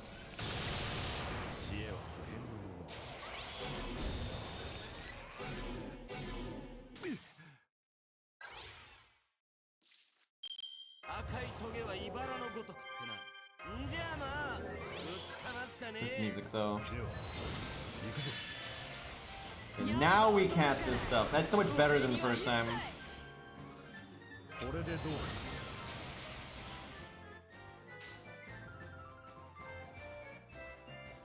This music though.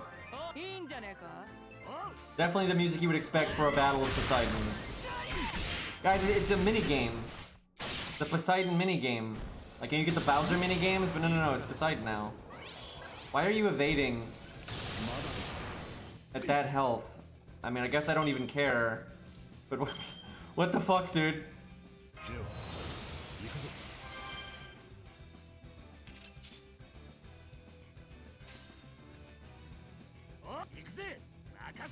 Shame I don't have Ku's NP, because NPing him right there would be amazing. He comes back with 50k health.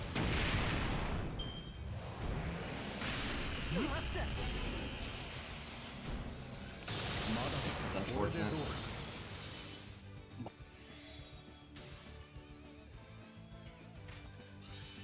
Okay.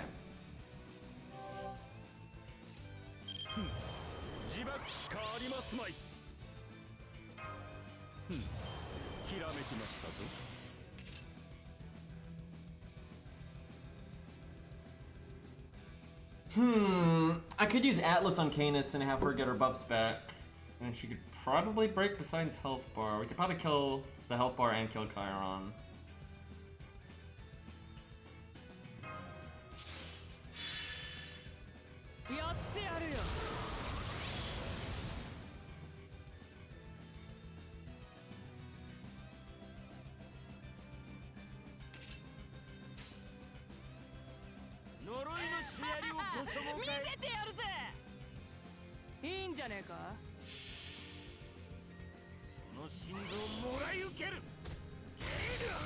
Fuck! Holy fuck! It's because he has that defense up.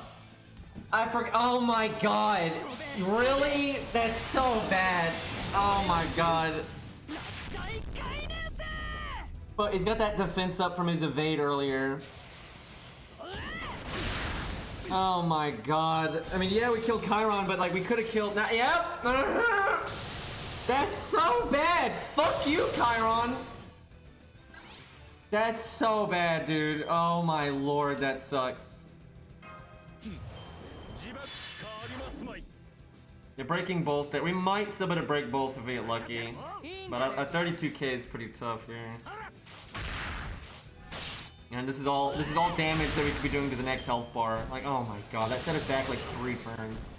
I hate when that happens, when you miss something by like 1,000 damage or 2,000 damage or 500 damage or whatever, and it sets you back like multiple turns because of break bars and like survivability skills and stuff. And see now, fucking I have to use this on Caesar, otherwise he would die right here. And now he gets drained too.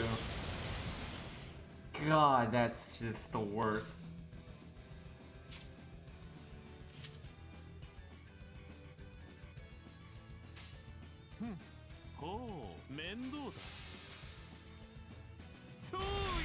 Wasn't even coup, it was the defense up, and I just I could have done like a normal card. Oh no, that wouldn't have helped. But oh my god, that was so lame. How big is his defense up anyway?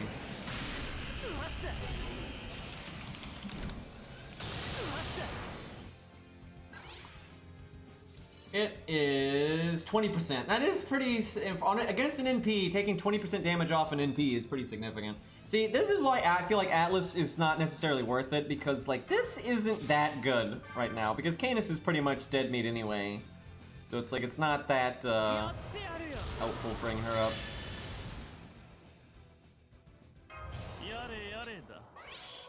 But if it had been Caesar, that would be devastating.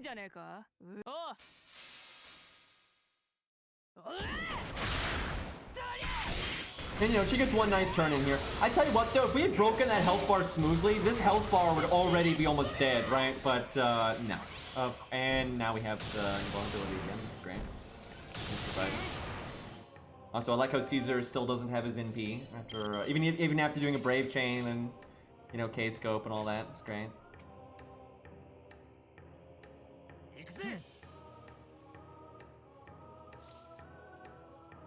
Really not a lot of reason to keep Ku alive, but I mean he can tank, so I'll cast Protection Arrows next turn though. I don't think it's worth it here.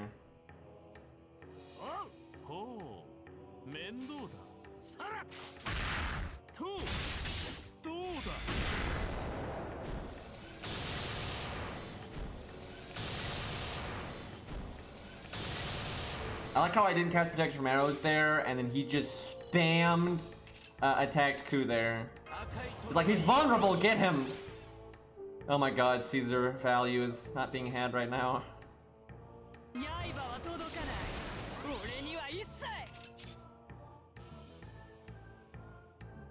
mean, he might live. I could save the NP up for Karna. If somehow Caesar lives.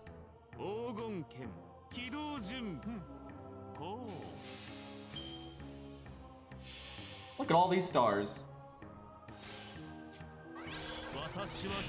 Oh, now you fucking last all the attack buffs. We don't need them this time. That's a lot of damage for being NP3, by the way. And he doesn't have his NP buff either. I didn't even cast it.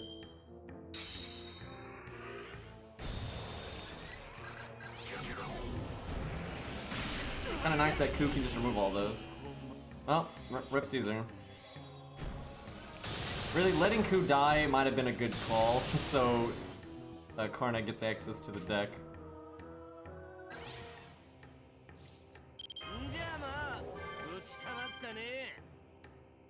If Ku NPs, it's great, but I'm not sure he's going to, because the threat, I guess we don't cast, that's the thing, don't cast Karna's evade, because Ku's here, Karna's probably not gonna die. And save it for, because what we die to is the NP, so just don't cast into the NP because it comes up and we should be fine. And that probably would have worked last time if I had just thought of it. But I don't think there was really any reason to keep him Ku alive this long, just because, again, if he doesn't NP again, it's not that big of a deal. And sure, his normal cards can do pretty good damage now with his first skill and everything, but we're probably going to pick Karnas over them anyway. Okay, so then NP is the next one.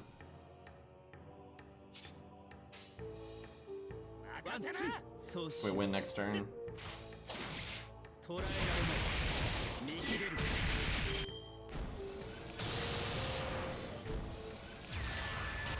Although, you know, Ku tanking is not bad. There's like, again, there's like no way for Karna to die until the NP comes up, and that's actually kind of nice.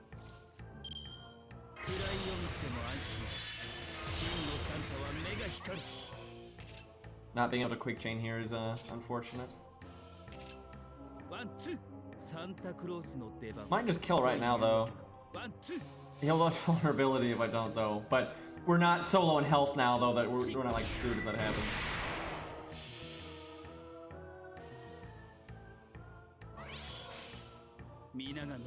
Time to send Poseidon's core into Poseidon's shield apparently. Yeah, I'm ready to defeat the app.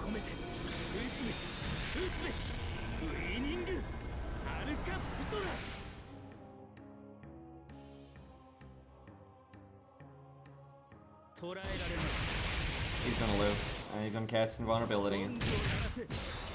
Although, this time he's so low that he'll die even with the invulnerability, so...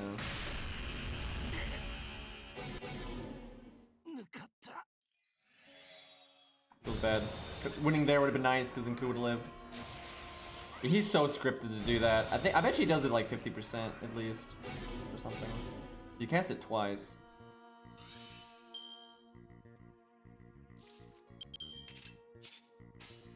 But yeah, he's dead here. Even if I don't crit, which we have a 90% chance of doing, but even if we don't crit, the extra attack hits him as well. So one buster and the extra will definitely do 18k. He's out of here. Get out of the ring! This is a fun fight though. I enjoy it.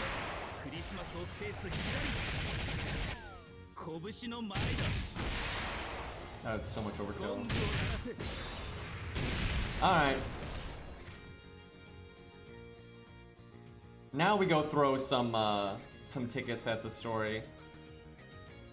I guess I'm trying to think where you would. I mean, I guess you could just put Lantoria in place of Canis or Ku. Really, you wouldn't have to put her in the back, but you could replace Chen Gong with her as well. We could try doing like a dedicated. Do you want to try doing a dedicated setup where she's the only Lancer? That could be kind of fun. I do worry her damage at MP1 might not be enough, but that could be a fun thing to do. I think Canis would be really good here if you made her the only Lancer.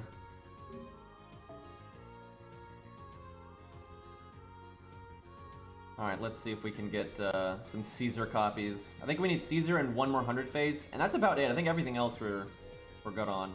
Dude, I like that guy repeatedly asking me if I was gonna roll the GSSR on the free-to-play account. I'm like, no, and then he's like, oh, it's because it's gambling. It's like, the free-to-play account. Like, it's in the name. We've gotten so many red hairs, dude. Like, we got him in P5 so fast. We've not had any problems getting the story locked 3 stars.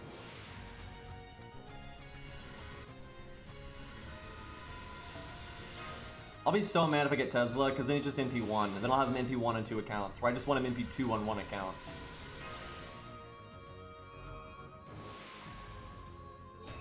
Wow. Okay. That would have been great for Lostbelt 3. Man, that makes me feel bad for Nursery Rhyme.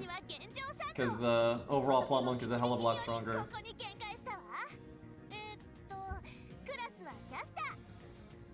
But you can hear the Pink Valkyrie in that voice acting, but I don't hear Canis at all. Right? Like, it's not there. Oh, that's nice. Maybe we can limit break that. That'd be pretty cool.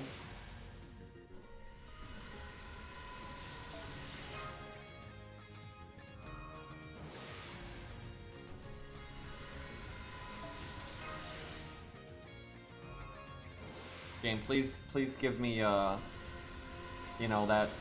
Remember that one master from Fate Zero that had, like, you know, cool Mercury abilities? You know, that guy? Yeah, that'd be great.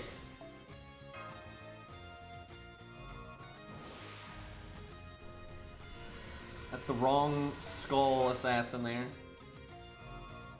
Kira, yeah, totally. We totally used Mercury.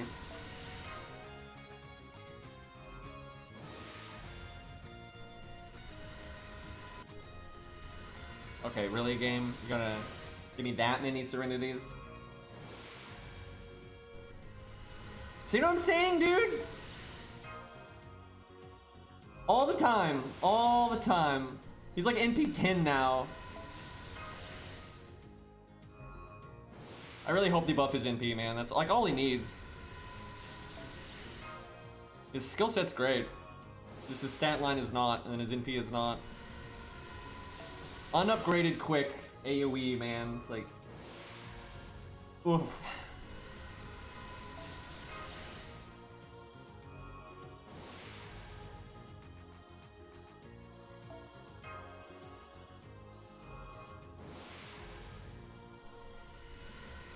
I like how so many like overpowered Noble Phantasms are 3-star CEs. Oh boy, that's not Caesar.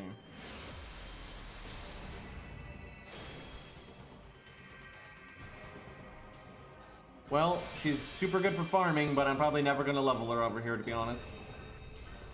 Don't get the mats for that.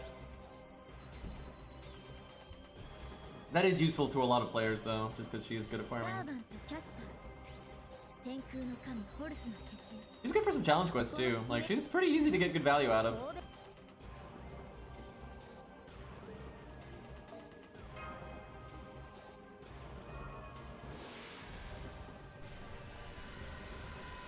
Already got him MP5, I think.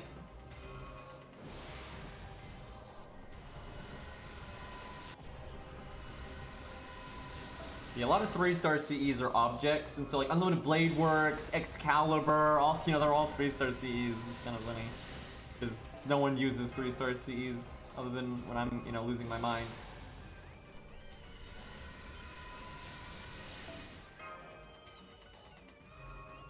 We can't get Canis though. You have to beat 5-1 or 5-2 or whatever. You're 5-2, I think.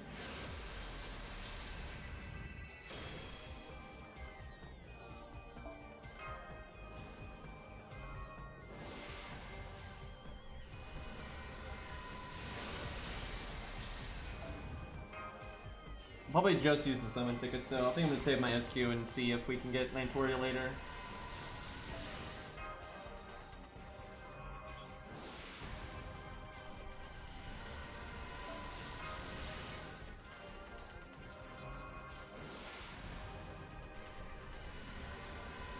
A lot of golds, man. A lot of golds. A lot of caster golds. Like, we're just getting every caster ever. That's another useful cert. People shit on her all the time, but again, because most players are never gonna get, you know, Castoria or Merlin and stuff because they're limited.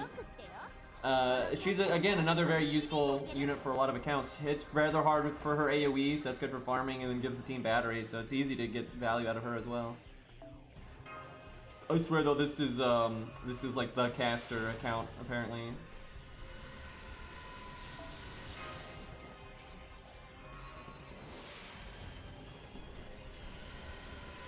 I mean, the thing is, it doesn't matter that her cooldowns are long because she's not a unit. She's not a unit you want to go around the wheel with anyway. She's a set it and forget it. You know, drop the bomb AOE, then that's that. Because she's a DPS first, support second. It's just like, oh, what a nice bonus that she also gives, you know, all these things to her teammates too. Fucking, that's like the third Nero, dude.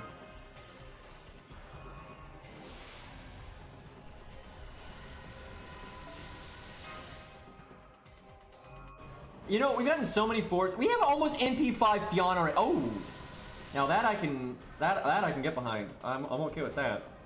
That makes it all worth it. But we've gotten so many 4 stars. Cause you know, you get a lot of SQ and summon tickets, and you know, of course you're gonna get some 4 stars. But you know, a Hercules, you know, would have been swell. Most people just don't roll story much, though, is the thing.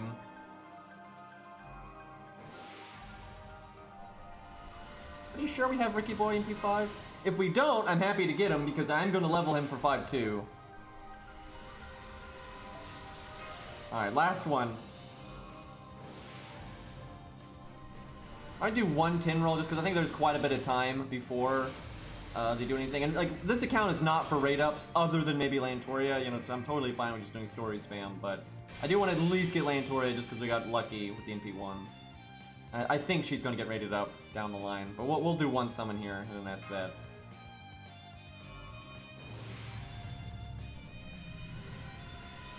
If I don't have that limit broken, oh god! But if I don't have Sinji limit broken, I'm happy to get him again. So I got it twice, so hopefully that's... oh, and Asclepius again! That was pretty good, other than the Liz. The Liz thing can fuck off, but everything else in that was pretty good. Alright, let's see where we're at NP-wise. Hell yeah, getting Snake Doctor up.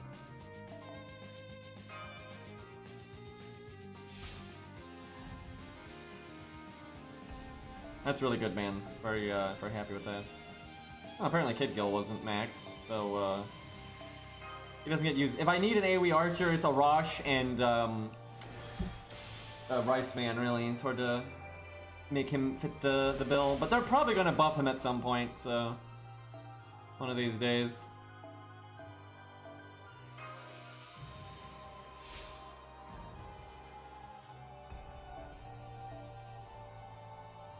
Let's see. Bedivere is already in P5. Yeah, all those other ones we got, we already have them in P5 then. Frickin' Liz, dude. Yeah, it looks like Ricky and... I almost said Napoleon. What the hell? Columbus. Oh, he's just sorting like a drunken sailor because like he's not in P5. It's because he's not... I think I didn't level him or something. Let me pay some attention then. Yeah, he's level 1. I don't know what the hell it's doing there.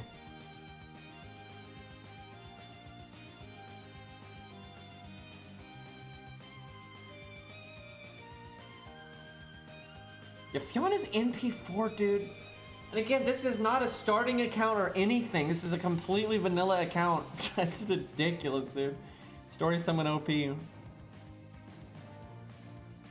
Alright, so we need Boudica, Kid Gil, Caesar, 100 Face. I think 100 Face.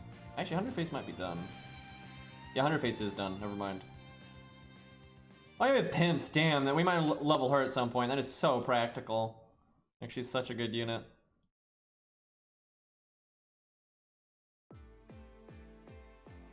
Good music. Alright, let's go do a Lantoria setup. Let's see if we can get our skills up a little bit. We might need them for this.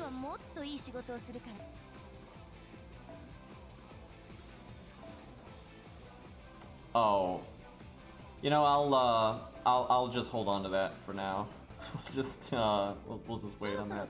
Gonna have to actually grab some of those because I'm gonna need them for Bedivere too. We're probably gonna put Bedivere off a little bit though, just because we do have Carno. So as much as I love Bedivere, but at least I've got him on my other accounts and stuff.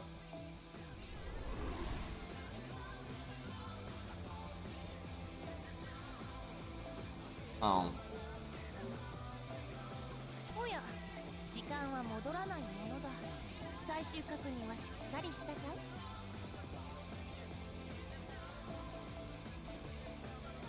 Let's see. Paris is already done. Probably gonna end up burning Liz at some point, but you know, I'm gonna keep one Ricky just in case I'm crazy and he's not in P5.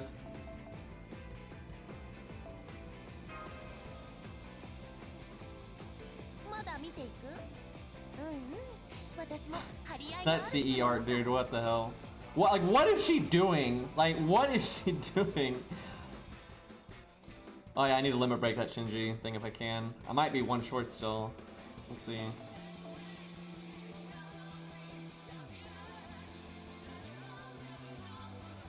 Yeah, we didn't get the SSR ticket on this account. If I had gotten it, I probably would have put it, given it to Mordred though. Fucking that Yggdrasil CE, dude, it's so crap.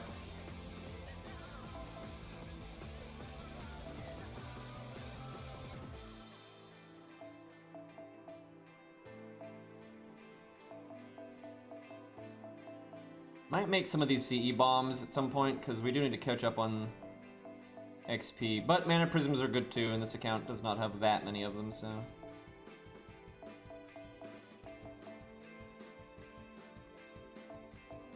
I remember this right here was the first CE I ever got, and I was just like, what the fuck? So I didn't entirely know what CE... I knew an okay amount about FGO, just kind of keeping tabs on and stuff, but I had no idea what craft essences were, so I didn't understand why I got a picture. I'm like, why did I get a picture? Obviously, I figured it out in like you know, 7 seconds, but I was doing the tutorial summon, and the first thing I got was Ku, just boom, Ku, and I was like, okay, we're good to go. Like, the whole reason I was playing was like I wanted to do Camelot and I wanted to Grail Ku, and then yeah, I just got Ku just like that. I was like, oh, that was easy.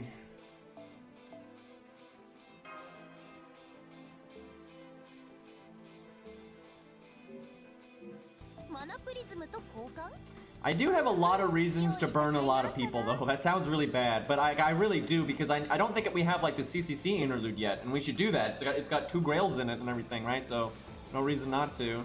And I think it'll actually be awesome seeing this account do the CCC event with, you know, we might do that next. While we're waiting to level up some other units, right? That might be like kind of what we do in the meantime as we prep for Lostbelt 5 too. Oh my god, I should have gone the other way. God! Yep, I want to sort through 90 banners.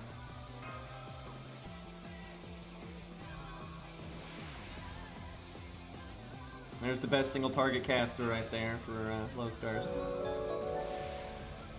Hey, the something or y'all think it's bad now? I'm so like my brain is so fucked because not getting restful sleep that it's like it's hard to read now. Like fuck. But thank you for the 7 months. The hit Ushura or something. I don't fucking know. Some nonsense.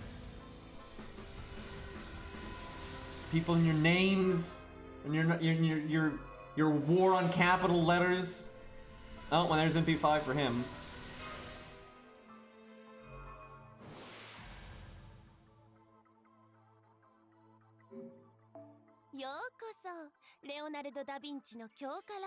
Okay. Man, if they buff him one more time, he might he might be worth something.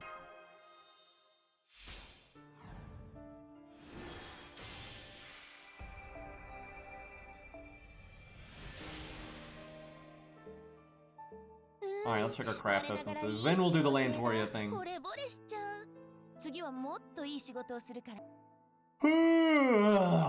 Alright, let's see here.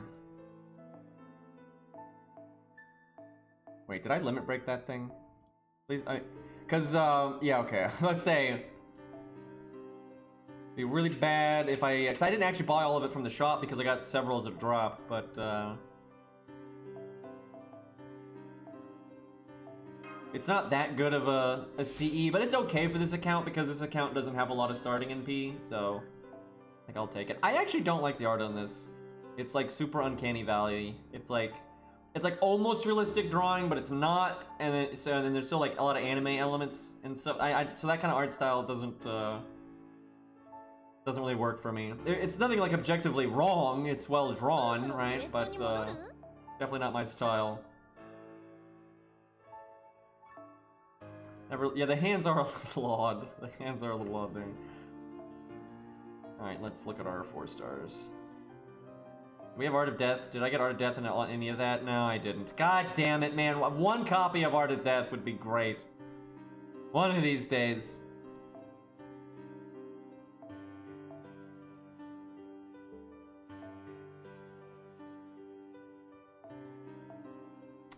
I'll fuse 2 of it, but I should have one other one. There's no reason to do it until you can limit break it. That's nice though, just one more of these, and it's good to go, and that's pretty swell. What else do I care about on here? I guess this one's pretty good. Got it though. Alright, what about the Shinji one? I have a feeling I'm one short on that one. Nope, I think I got it. Hell yeah. Fuck yes, there we go. We're getting to that point. You kind of hit a breaking point where you start if you're not burning them, if you're paying attention to the ones you need to keep, you have to, when you play an account for a certain amount of time, you start like limit breaking like a lot of them around the same time. Just because, yeah, you get 4 stars pretty regularly. Actually, you can see a lot of my 4 stars are like really close to being limit broken. We're probably going to limit break that thing at some point, which is kind of absurd.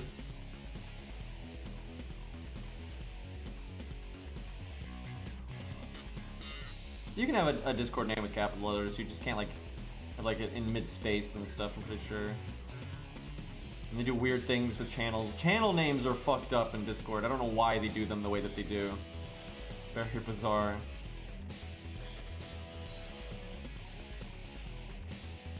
Well, I do have another one of those. I'm probably never going to use 2 of it at a time, so I don't mind fusing it now. Not every CE is like that, though. Yeah, in the long run, you're all the like default 4 stars. You're gonna have a limit broken if you're paying attention. You're not burning them and stuff. Maybe not the story locked ones, but the story locked ones aren't that good anyway. So I always forget which one it is, but one of them actually is pretty decent if it's limit broken. Okay, we need still several more to limit break, and this one you don't want to fuse until you have enough. Because, yeah, you could easily want to use 2 of these. Okay, we got a demonic. That's good. Oh, and we got the mirror. That's awesome. It's niche as hell, but when its niche comes up, it's super handy. Alright, nothing too crazy yet. Do I have a formal craft yet? don't think I do. That's unfortunate. I got 3 of the Codamine one. Honestly, until you get like formal crafts and stuff, the Codamine one is okay, especially if you do happen to limit break it.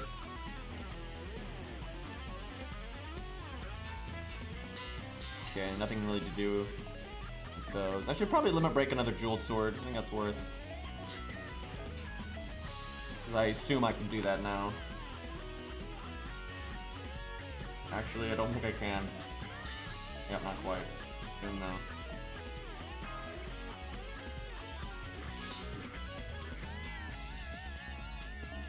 Tried to limit break because I was new, feels bad. Well, did you later limit break it then? Because it is awesome to have it limit broken eventually. Those extra stars can add up. This is actually a decent 3-star CE. Especially for newer accounts and stuff, if you do limit break it. Like, it's seriously, it's so rare. Most of the new 3-star CEs that the add over a year later, oh god. But yeah, most of the 3-star CEs the add hurt the game because they make it harder to get the few 3-star CEs that are good.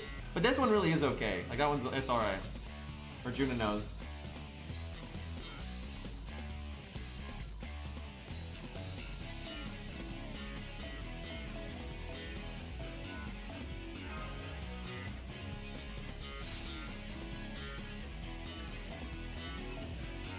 What about Ryoto Temple? There's not a whole lot of... Most accounts have use of Ryoto Temple early on, but this one really doesn't because of the Suzuka Gozen CE. It not limit broken is a Ryoto Temple limit broken, but slightly better because of the stats and everything, so... But sometimes because of team cost, it can be alright still. But very rarely.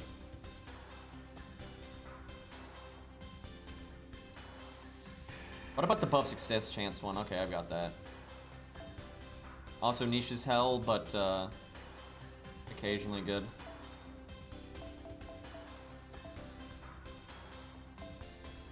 It's okay for Hans sometimes because it's all health, but because it's all health, it makes it almost never good for 100 phase, which is unfortunate.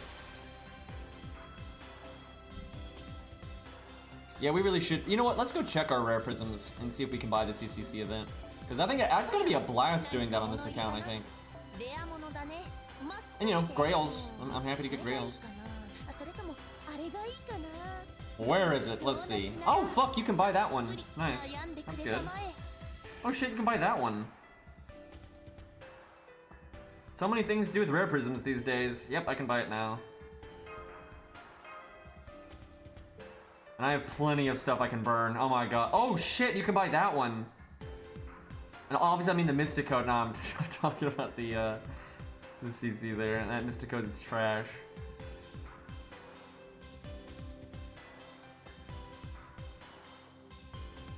We're gonna want to buy at least one copy of this for Ibuki. And, well, we got Origin Bullet, that might be good enough. But it's nice to have at least one copy of that. This one's good too. Yeah, we still got plenty to do with rare prisms. I won't burn anything this second, but man, there is a lot of 5 stars I'm probably gonna end up burning on this account because I have no care for them at all. My god, yeah, we got Nev and Kualter and shit. Yeah, there's a lot that I probably won't. Oh, I didn't know this account had her. Nice. Yeah, we have quite a few rare prisms ready to go there.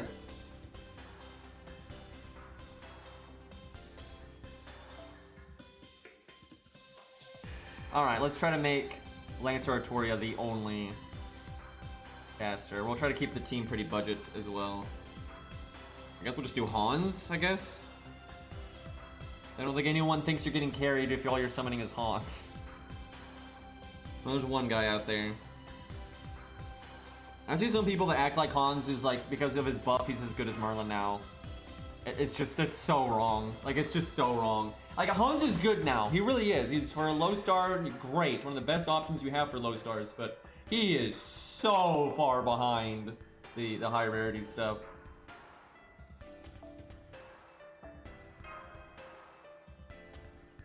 Yeah, it was all there. Alright, let's see. How do we want to do this? Hold on. I'm gonna get water. I'm out. And, just give me like 2 seconds here. Yeah, only whales can level their skills. That was a real comment. It's actually, I've had multiple comments like that.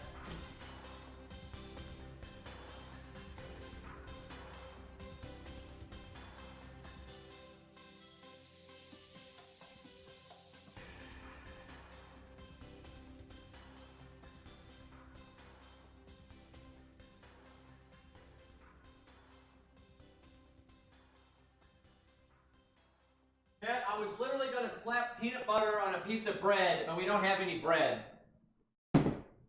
This is bullshit.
Man, this account is going to be able to get so many grails because you get a grail from Lostbelt 5.1, which we're at the end of, and then another one from 5.2, and then 5.5, and then the Saber Wars event coming up, and then we get 2 grails in the CCC main interlude.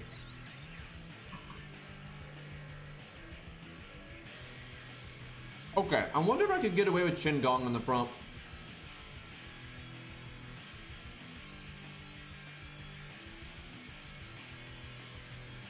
Oh my god, Leonidas would be so good here if I would actually bother to do his strengthening thing. Not really strengthening, he was, third skill unlocked.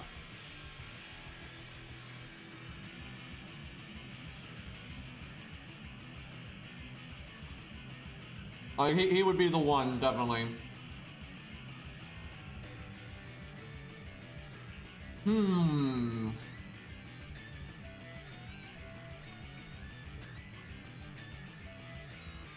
We can also do that. That might be overkill though.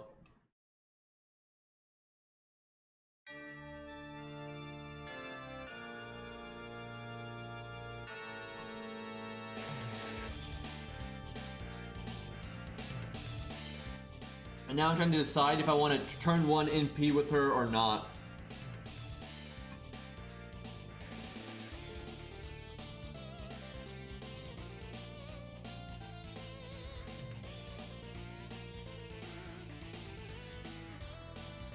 Hopefully Leonidas will get an animation update soon.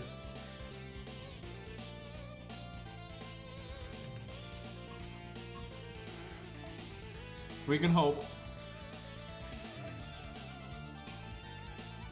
Do I even need this much damage?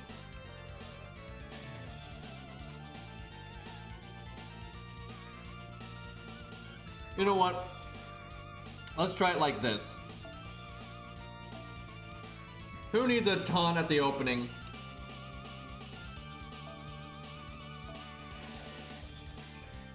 Dare I... No, I almost want to bring Anniversary Blonde and then bring Martha.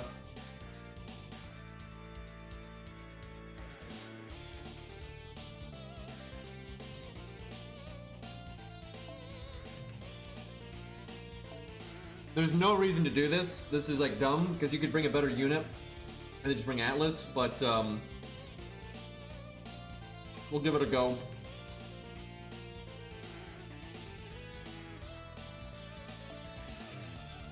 Do I want to turn one NP or not?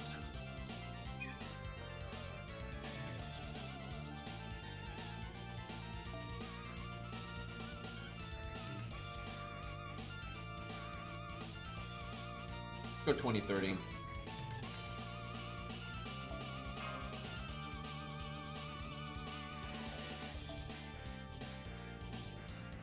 Star Bomb, I think.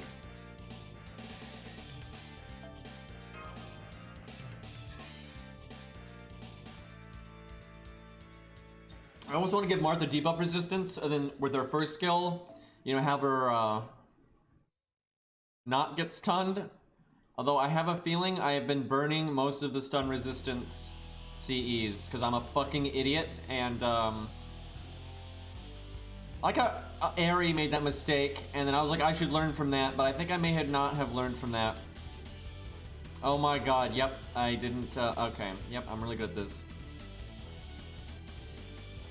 Yeah, there's that, there's like a 3-star anti-debuff resistance thing. It's pretty nice, and there's a 4-star one. I don't think I've gotten the 4-star one, but the 3-star one I have definitely gotten, and I have definitely burned it.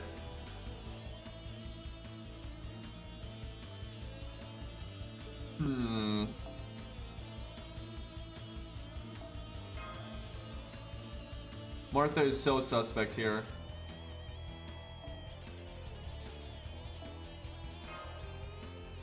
Like, she might really suck here if things go like hell. There's so many. She has no heart survival, and oh god, we have to change the team. We have to change the team because guess who else doesn't have heart survival? Lantoria, right? And we're trying to make her go. Like, we're trying to make as much value out of her as humanly possible, right? Just because like that's the point of this setup.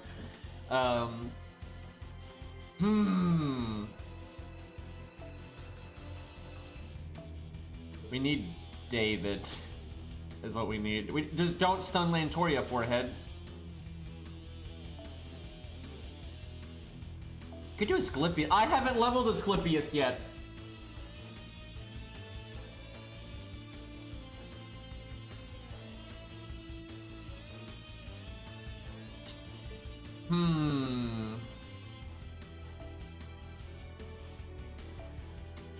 Just don't stun Lantoria.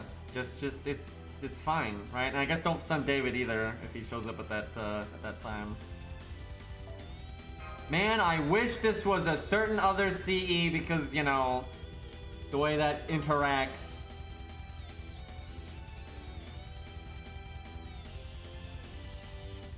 I don't know if this is enough survivability for her.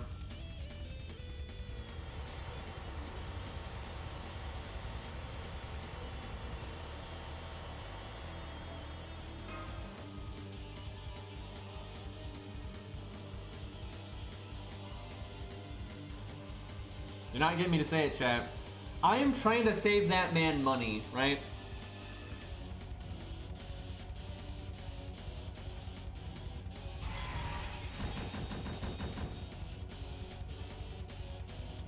Yeah, David getting stunned is like the one outcome that's very bad.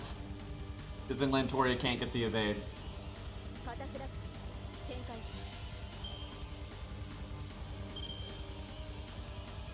Them water guns, though. Alright. You know, maybe I should have given one of those to the other Hans, because... We'll see. I guess I am going to turn one NP. That's kind of a waste of the Pearson vulnerability, but,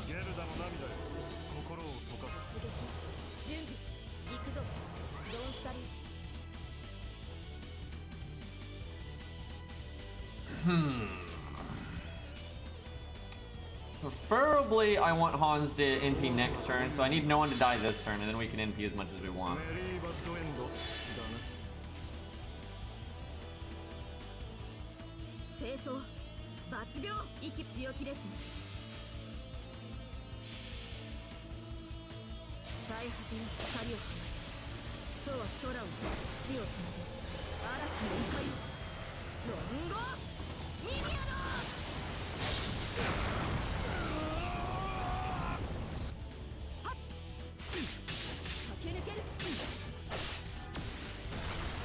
I mean, we literally already beat the stage.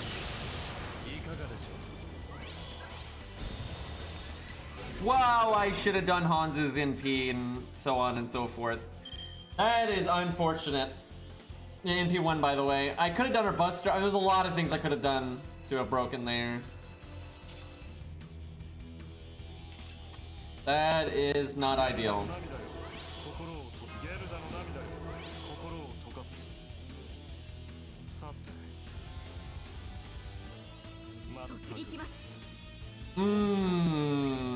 And I like how I could NP again next turn, but then I don't need Picture Vulnerability anymore, so I just reset that and use more of my stuff.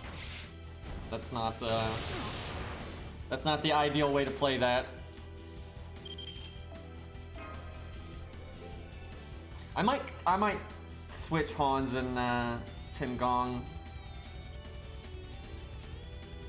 Having a taunt I think will be good.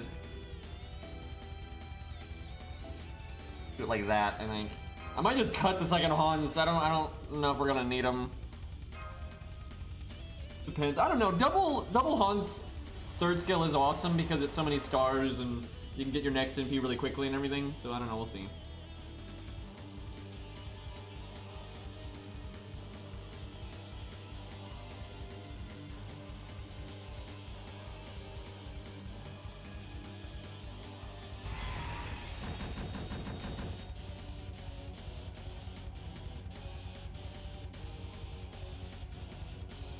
Also, I love when people say this account's not free to play because I'm using X or Y when this account is literally the definition of free to play because it has never spent a penny. People have this like ridiculous notion that if you're free to play, you'll never obtain anything rare ever, which is not the case. And not only that, you can summon something rare through the support system every fight. It's like, use your fucking brain, Einstein.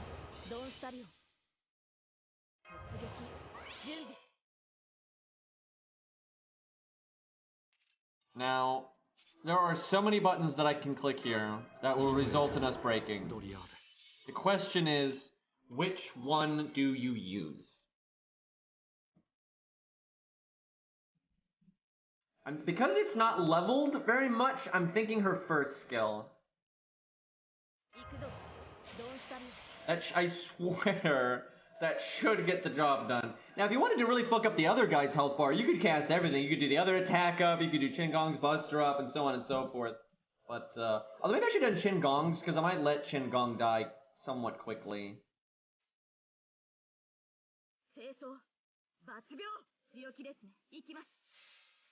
Putting the quick card last is implying I have faith that she's going to do more than enough damage.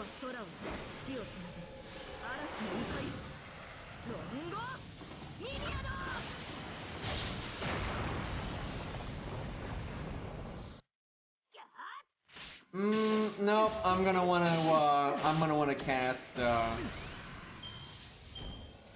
It's funny, switching the Buster card around might have been enough there, but now we're gonna want to cast something else there. In P1, unupgraded AoE Buster, man, that is painful. Because her attack stat is decent, you know, she's a 5-star, so it's still more than you're gonna see out of, you know, the lower rarities. But, you know, Buster does the least NP damage. Unupgraded obviously does less than upgraded.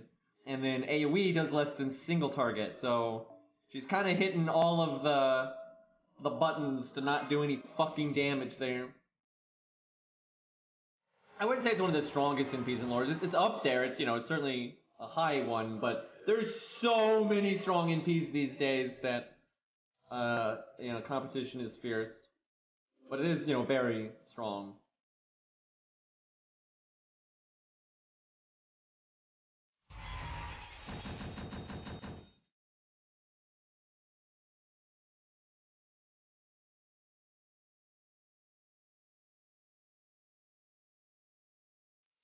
Oh, Medea.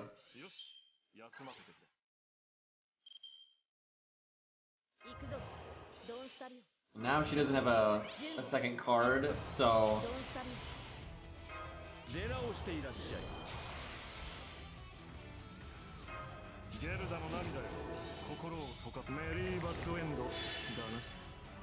Now I feel like to break, I'd have to use the Mystic Code as well. That's not worth it. You really want that for the next one.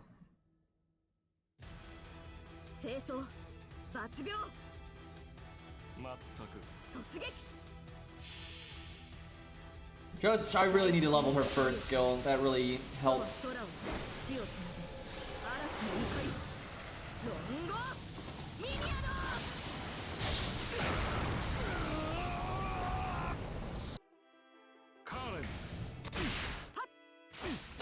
Jesus, man. So I think the only way she can break it 100% regardless of the deck is if you cast every single damage up skill. Now there's a few other things you could do. You could like put the other Hans in the front and have him NP first and you know, maybe get the attack up, things like that. But that is just sad, man. Although again, she would do it, you know, if she was 10-10-10, this wouldn't be an issue, even at NP1. I don't like Chen Gong actually at the start just because I don't like him with the Star Bomb.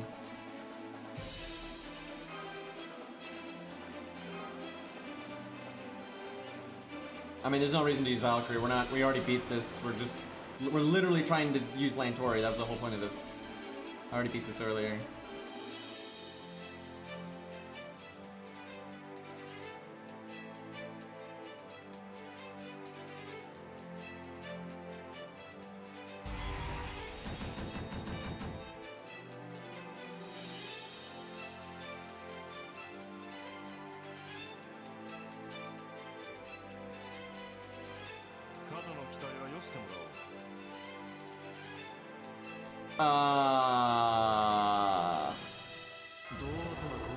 How about that? You know, with how bad of a hand this is, I think you just pass here. Like, this is just terrible. Hans, please.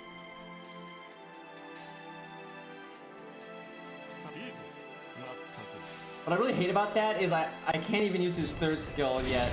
Like, that's such a bad turn. So we don't even make stars or anything. Like, literally, we're just starting like a turn behind. So they get a free turn to attack us, and they get a free ticket MP and stuff.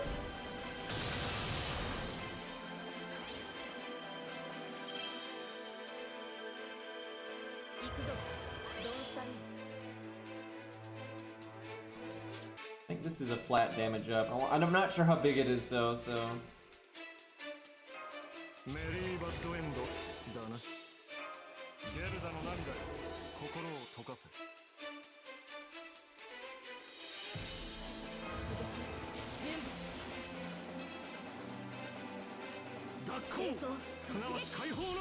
She's got it. Hans is totally gonna land.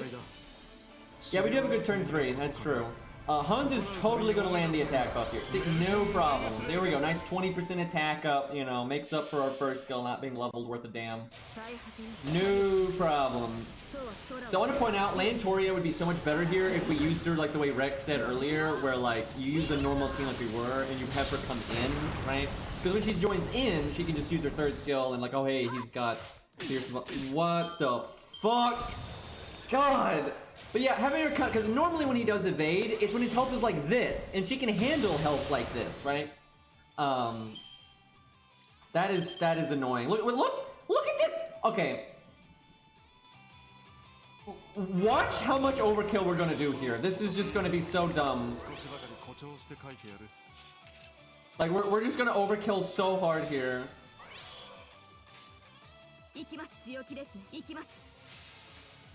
Because now we have all these crit buffs. Look at that! She's throwing out crits for more than her NP! Like, Jesus! And see, that we could have killed, you know... See, look, if we broke, we would have killed him there, and then he would have done guts and then evaded, and then we would NP, right? With the Pierce Invulnerability and shit, but, you know, although I guess we were 10 short on our NP, so we wouldn't be able to do that, but, that's where you need like Helena to come in or Shakespeare, right? That was annoying. That was annoying. Okay, I need to change. The 2030 on the other Hans isn't really worth it. And he's not going to live long enough, so... Honestly, I don't really like the second Hans. It's not that great. But I'm at least going to let him get his NP. If we're going to use him. I think we need to use the attack up on the Mystic Code. Because instead of a crit turn, I guess. Because the crits won't need it. You have Elena, that's true. Yeah, if they buff for NP, I'll be pretty happy.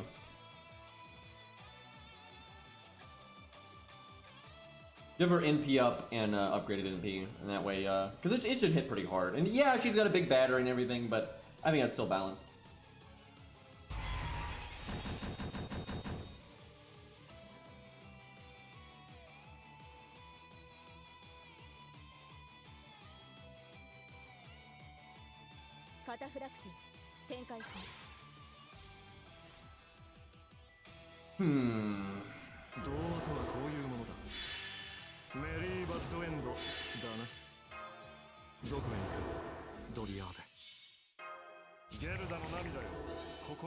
Now, what I'm worried about is because we don't have Qin Gong, is that they're still not breaking.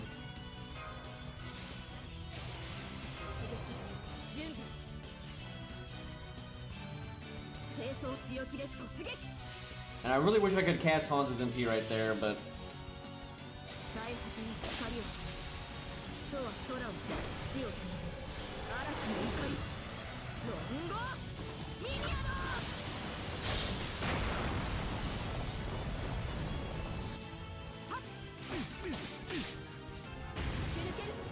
A fucking Buster extra attack doing a lot more work than our NP there.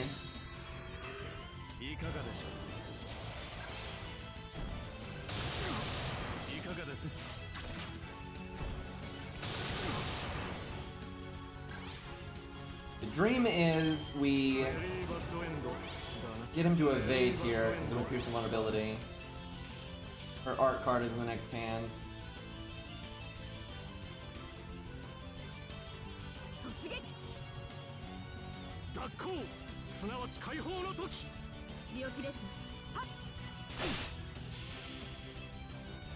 Not quite as much damage as I would have liked there. He'll probably evade, but it would have been awesome if I could have gotten for other Buster, but it was in the first hand. He should evade there, though.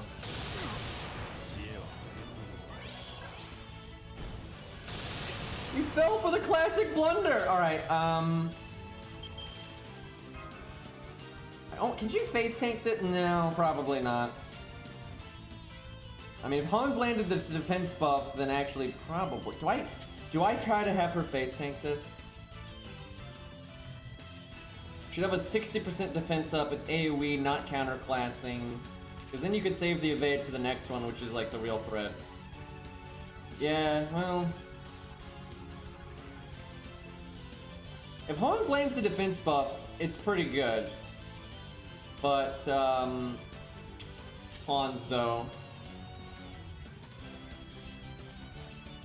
Because the thing is, if she face tanks it, you know, she'll heal again from the double Hans, and I can heal her from the... Let's try it. Let's at least try it. I want to see. Although Chiron could fuck things up here. This really... This may be unnecessarily risky, but... Come on, Hans! Okay, he didn't land the attack buff, which really sucks, because we need the damage. Because Chiron has the 20% defense up, but at least we got the defense buff. But I really wanted that attack up, because I have a feeling we're going to almost kill, but not.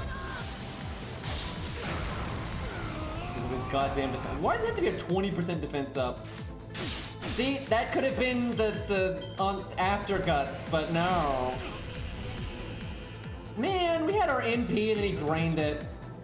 And then he... Oh.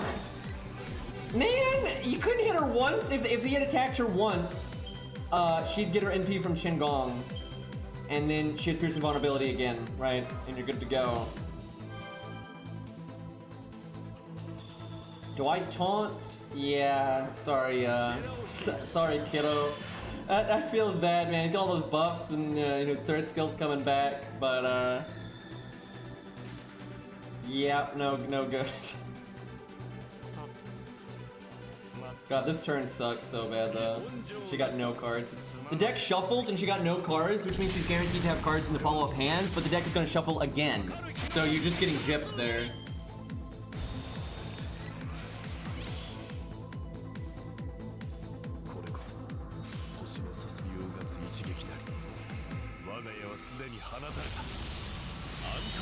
That is so bad. That is so fucking bad. Because she didn't get any cards, she still can't NP, even with Chen Gong.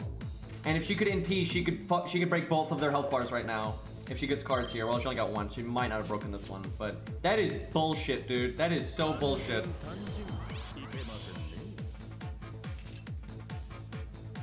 God, the deck shuffles are really hurting me right now.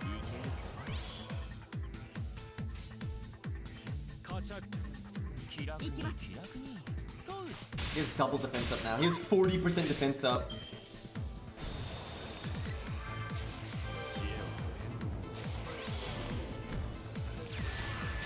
I love how it's been like what, 4 turns and she's gotten 0 NP gain.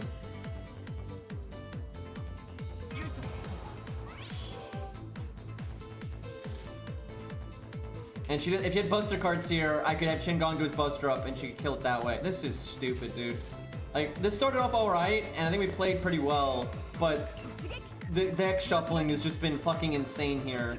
It's turn 7 and we haven't killed Chiron. Like, that's insane.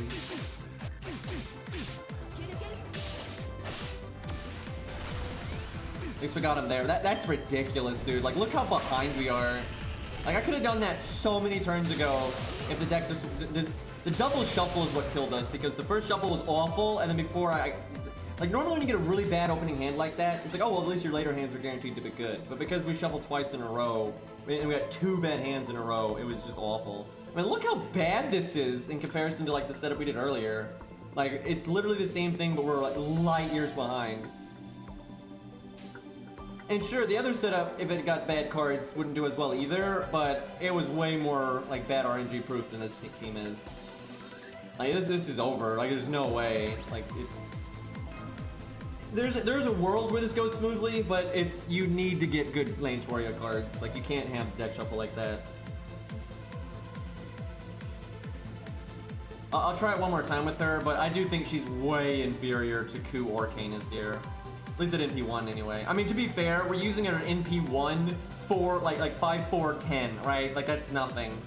But yeah, I think if you kind of like babysit Ku like this, or you babysit Canis like this, it's a million times better. Although maybe I should cut the double Hans, because honestly we're not getting particularly good value out of double Hans here.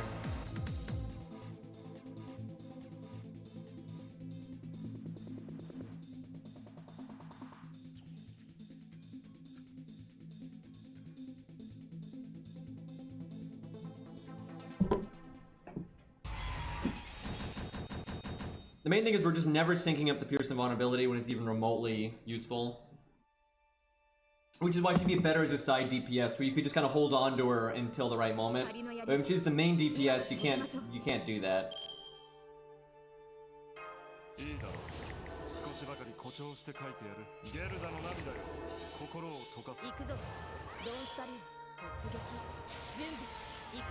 The horse did nothing wrong though.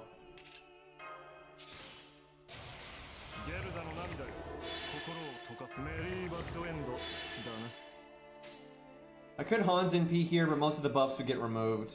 But it would make this part more reliable. Just land the 20% attack up.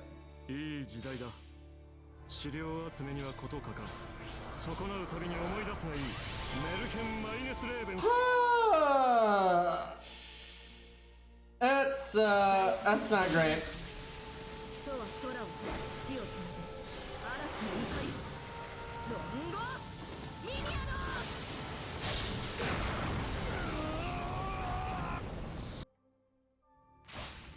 We definitely would have broken there if Hans had landed the attack though.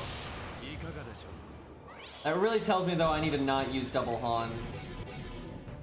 Because you just cannot reliably break that on turn 1. So I think we do Chin Gong at the start then.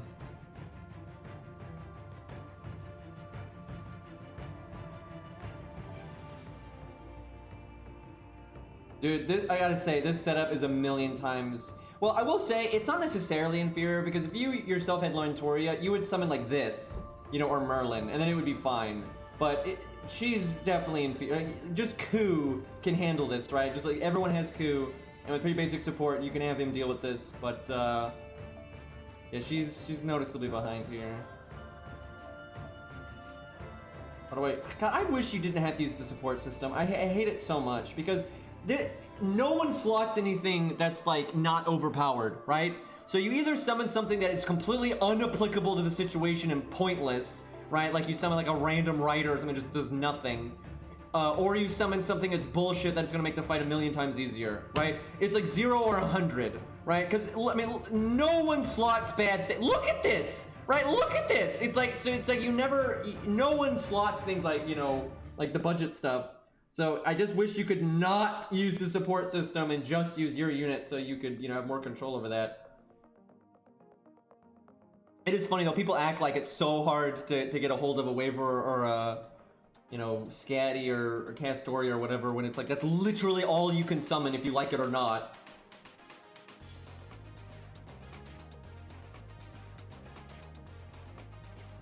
I guess I'll just summon Chin Gong and then not use my Chin Gong or something.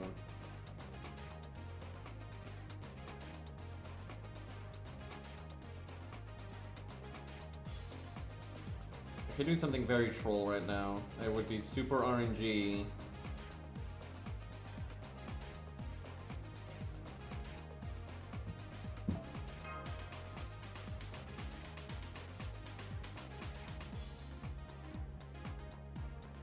I literally just relogged and I can't summon myself. It's great. What the fuck? Okay, I'm gonna relog again.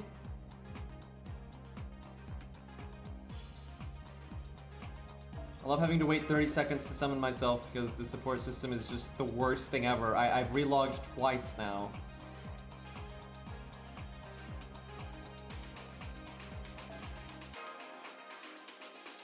It's just so frustrating, dude. I'm very skeptical that this will work, just because like the refund on the second NP is going to be slow like this.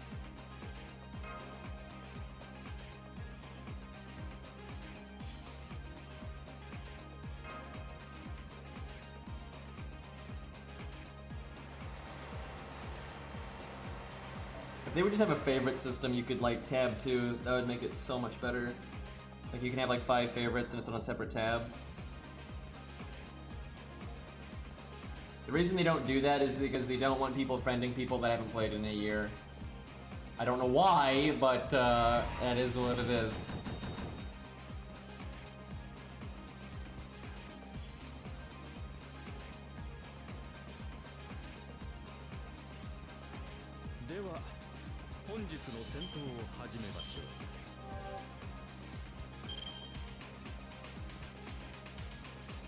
I wonder if I can break without my NP. I kind of feel like I can.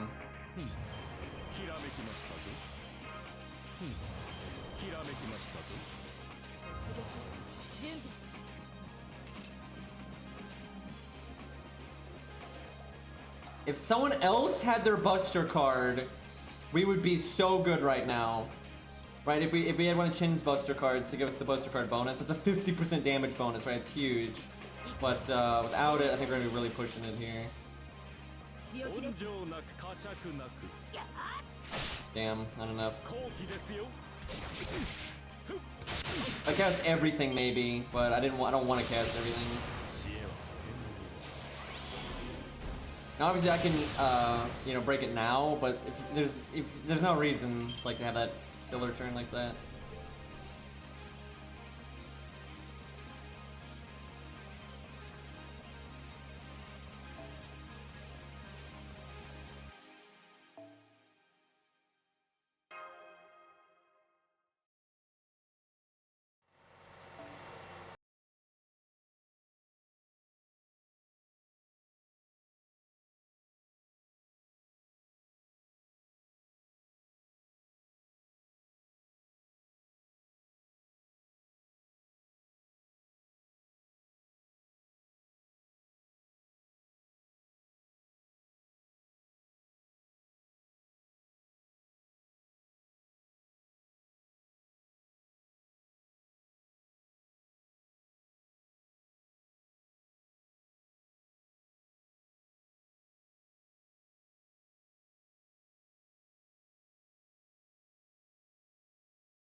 One nice thing about NPs is if you want a Brave Chain, you only need 2 cards.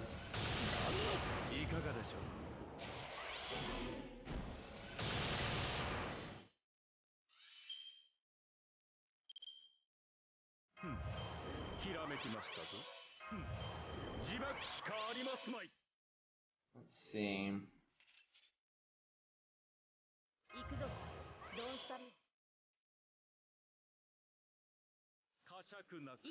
Thought about doing Art Buster quick, but wait, I think she'll get it when she gets her art card either way. But this is, I feel like this is gonna happen like every time with her. Is the turn where you want to take advantage of Pierce and Vulnerability, you're just not gonna be able to. It's 2 damage cuts and 2 defense ups.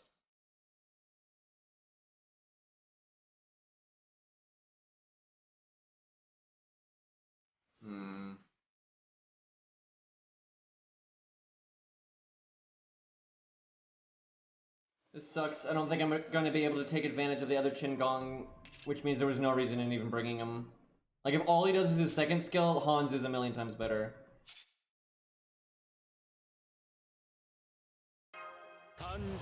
I could evade him, but I don't know if evading him is worth it to just, get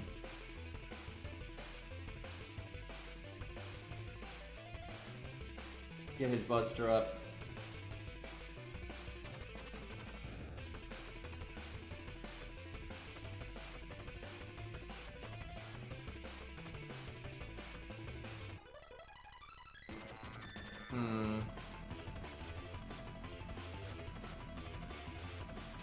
Shame that Lantoria doesn't have a Buster card here.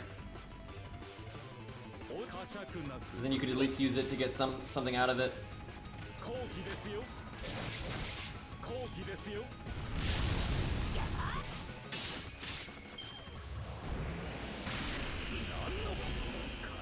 Yeah, that's really crap.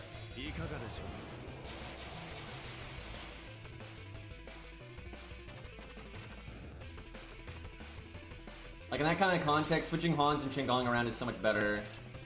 Because, like, Qingong showing up now would be excellent.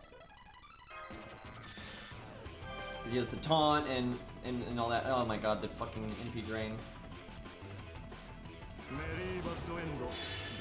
That's funny. That is so much better the other way around because we'd have taunt right now. God, that sucks. Dude, she does not, like, as a secondary DPS, I think she's fine here, hey Lutz, but as a primary, it does not work very well. But thanks, Lutz. What's up, man?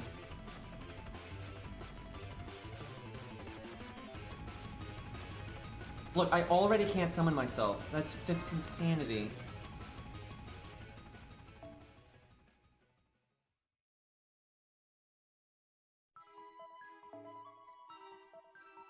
Okay, what we do then... Because I wish I need Golden Carp on Hans, that's what you want, but I can't do that. That really sucks. I'm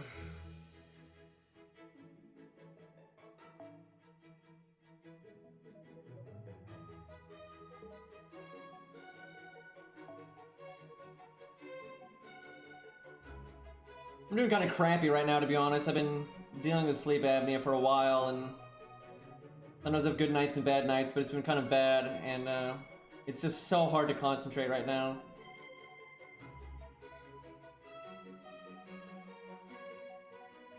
Dude, you know, we don't even, I don't think they gave an exact release date for Tsukihime, so, and it's not even coming out on PC, so. Which I think is pretty dumb. Like, the series started on PC, their company started on PC. I think they're just doing it because they're, like, afraid of pirating, which is pretty silly in my opinion.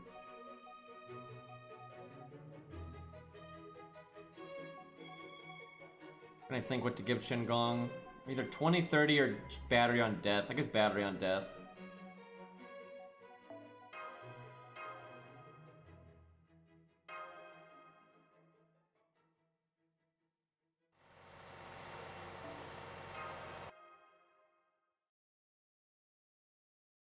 I wonder how long it'll take them, though, to do a collab.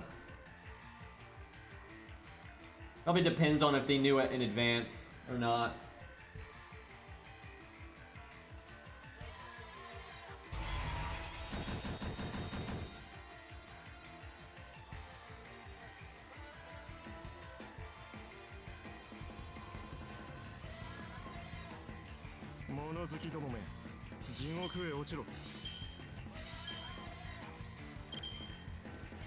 I like how Jason gave us stars, so we made 55 stars, which is, you know, more than we need.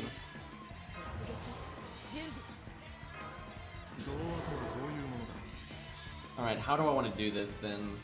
Definitely this, because you gotta get value out of Qingong while you can.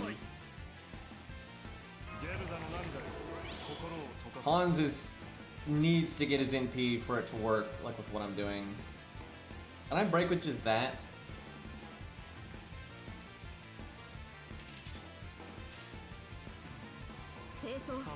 I think I'm pushing it. I think I'm really we're like right.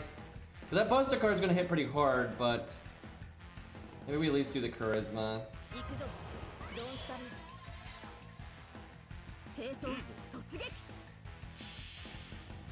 That's probably the best ability Jason has though for this fight. The heal is like really weak. The defense up's alright though.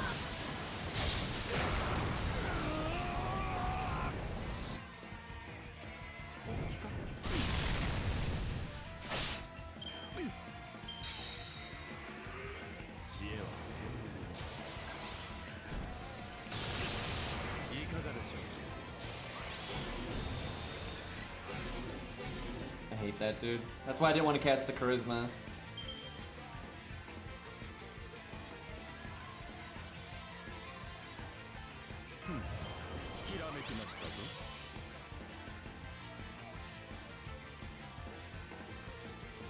Almost want to bring Anniversary Blonde. Using the Star Bomb this turn would be kind of amazing.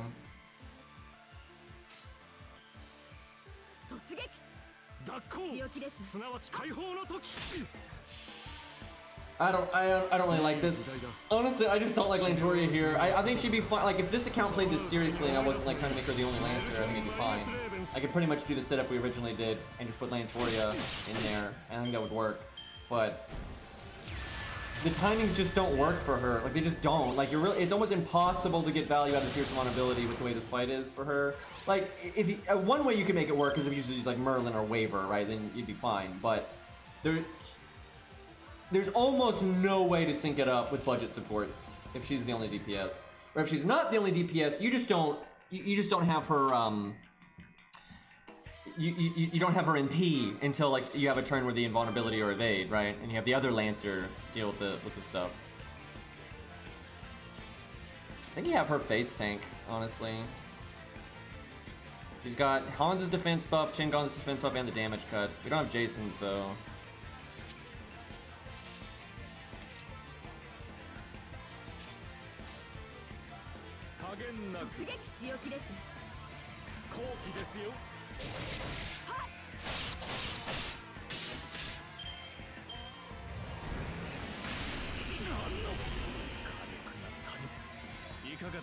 Tanky Hans though.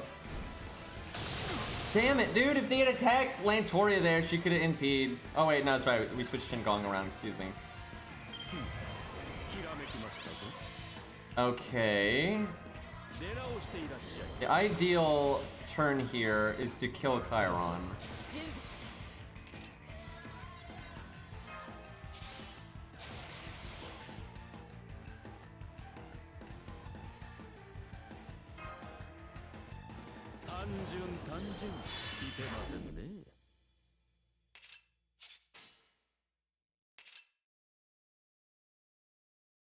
Can she do 100,000? What does she have? She's got double Buster up, attack up. Oh, double attack up. So she's at about 40% attack up. So the guarantee thing is you Buster NP art, because then the art and extra will definitely hit him after guts. But the dream is the NP kills, and then you do everything into his next health bar, then he's definitely dead. This is where you wish you were NP2. I think she's gonna do, and he's got the defense up. Yeah, because of the defense up, I think we definitely do it like this. I doubt this will kill Chiron, unfortunately. We're gonna pop his guts, but I don't think the quick extra is enough. The real nightmare is if this doesn't do 70k.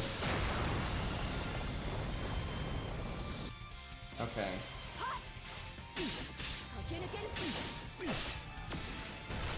Ooh, Rex with the faith, by the way. How about that? That means Qingong doesn't die. Oh, look, another turn where Pierce Invulnerability would be good, but we don't have it.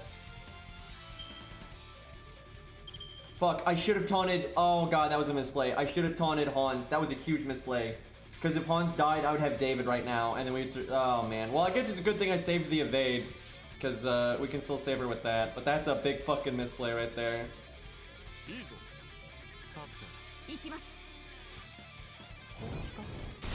I still think we're gonna lose. Like, they're struggling so much, dude.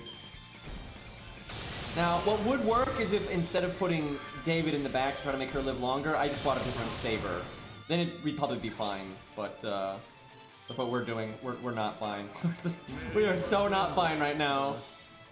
There is no world where you should use the evade on Lantoria right now. There is no world where you do that. But we're in other worlds, so we're doing it. But that is stupid, right? You absolutely should give that to your sabers. That's insanity to do that. But of course, we didn't put sabers on this team other than Karna because we're trying to make her go the distance. But she's not gonna.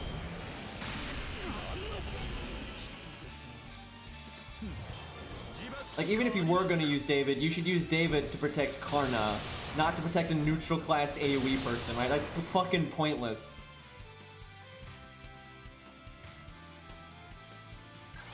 Wish Hans could have NP'd one more time.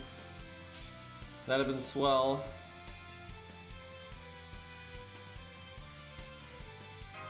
Okay, so if he casts the stun on Karna, he's debuff immune. But this is where you really pay for not bringing Atlas.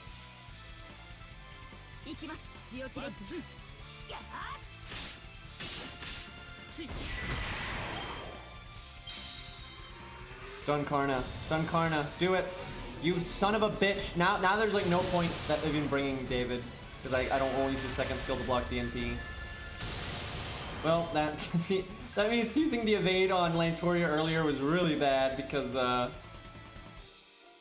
she's just gonna die to this NP anyway now, so that's enough right there.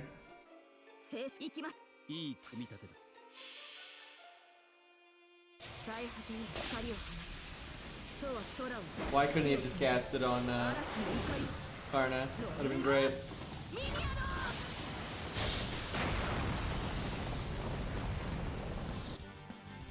The music knows.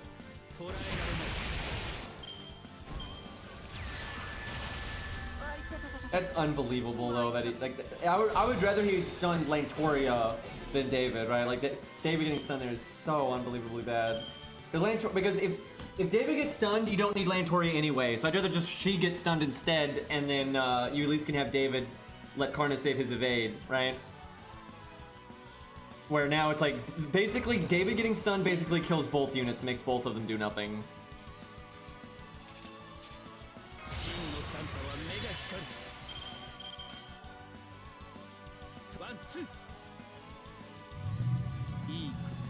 There's actually a world where Karna is... See, if this is what I'm talking about. This is why I said earlier that in no world should you ever use the evade on her. Because, look, she did nothing since then. Nothing, right? Where if Karna had that evade, he would actually still win, right? Like, he would. If the extra evade would allow him to deal with the next NP coming up. And he'd still be able to win. But, of course not.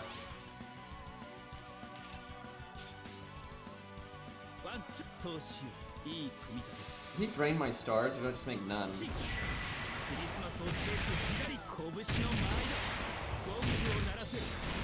Yeah, seriously, dude, no problem if we had just not evaded her, we'd been fine. There was actually a lot of outs here though. Like if he had stunned anyone but David, right? If he had stunned Karna, it would have failed. If he stunned Lantoria, at least I could have saved our evade and used it to block that first NP and stuff. Maybe I wait one turn to do that. Nah. Heal, yeah, with the heal down, it lasts 10 fucking turns, so... Not that big of a heal down anyway. If I NP, he might... invulnerability, which is really bad. If I think I have to NP twice if I want any chance of winning. I don't think I can NP twice. We're literally going to lose because we cast Evade on Lantoria, by the way. Like 100%. If we still had that, we would be totally fine here.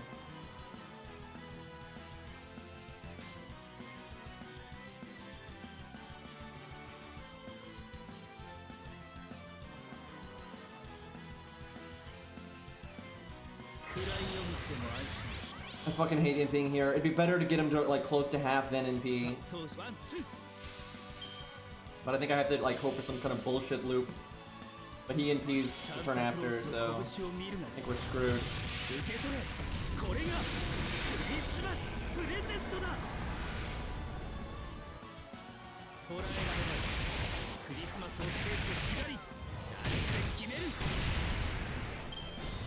Yeah, I think I should have attacked that turn and then NP'd this turn. I think that actually might have done the trick. That was like the worst turn ever for us because he's got attack up and 3 NP up, so we're just gonna die here, and we have defense down.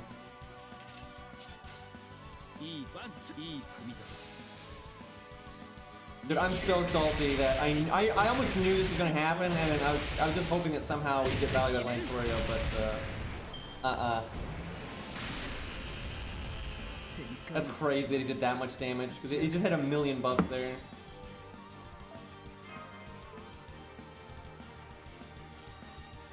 So 100% we lost because we tried to save Lantoria, like very much so.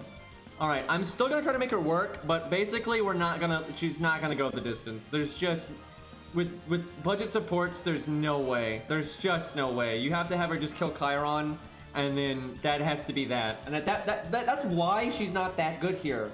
Because if all you need to do is kill Chiron, like why are you even using an AoE one, right? Like it's not like her AoE's that good at neutral, so you're so much better off with like Ku because he's sure hit and he's single target, or just Canis because she just hits so hard and everything. Like there's no reason to use her. Now, if you happen to have her on an account, and you summon like a stronger support, I think it's fine. Or if you do use Ku and you just have her there as well as like backup DPS, that's fine too. I actually think Martha is better just because she's less likely to get stunned because of her first skill. And if someone else gets stunned, she can remove it.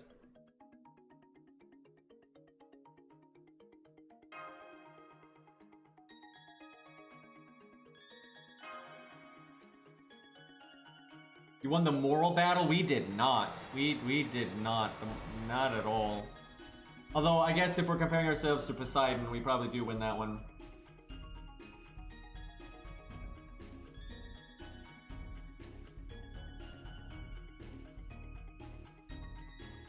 I won the moral battle.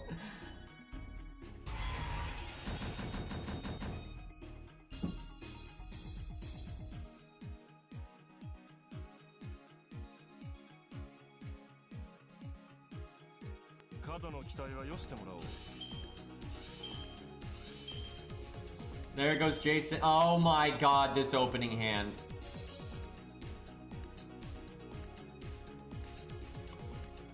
I think you just give that up. That's horrible. She needs one card, I'm pretty sure.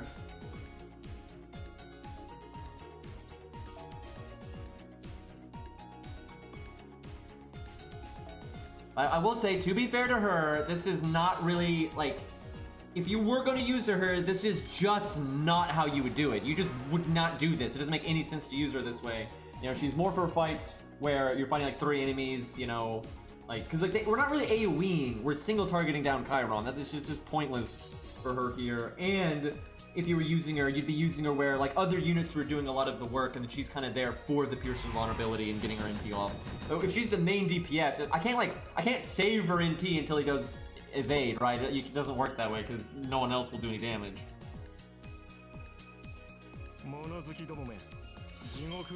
You could do Ku in her, but at that point it's so like the other setup was just so much better. See, now I don't think you even NP. Like I don't think you even NP here because I wonder if I don't even. I almost want to not use the battery because between her quick crit and then Chen Gong's thing, I kind of feel like she'll get it anyway.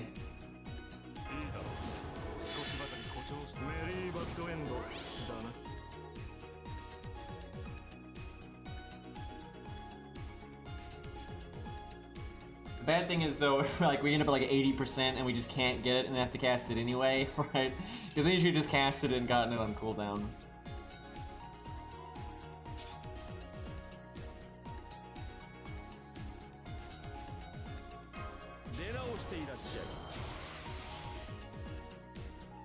That might be enough to break and not do anything else.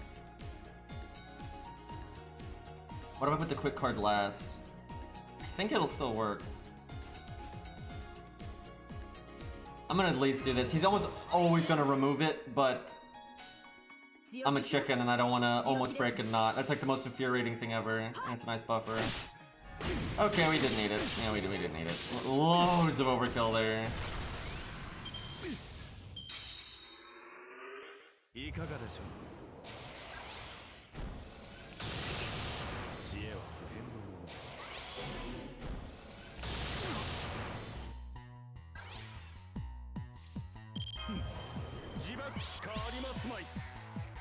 Oh, he didn't remove it. How about that? What a dummy.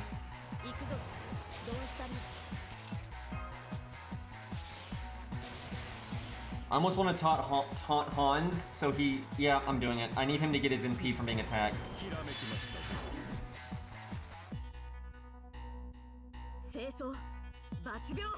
Dude, we might finally get to use her Pierce invulnerability here.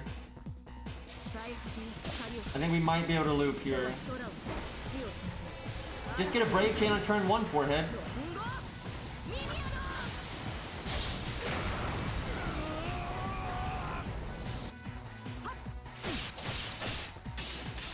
Fuck! Come on. Oh, thank goodness. Alright, let's see if that makes him cast his evade. Yep. Hans did not get his NP though. That's annoying. Because if Hans could NP, she would be safe. Assuming he lands the defense up. I don't even give a fuck though. Wow. She needs like one card. Because she's gonna have Pierce invulnerability, so she can still hit Chiron, but she got no cards. God damn it. Although, actually that was guaranteed because of the other two hands, and because no one died, the deck didn't shuffle. I don't think we can kill him here. That is so fail. And then now, so she got really good value here, but everyone else didn't. Like, we needed Hans to get his NP, but he's at 86%, so... Yikes. That sucks. It's still decent, but I think she's gonna die and not even kill Chiron, even with that good opening. Please high roll. He has his defense buff though. There's no way. There's no fucking way.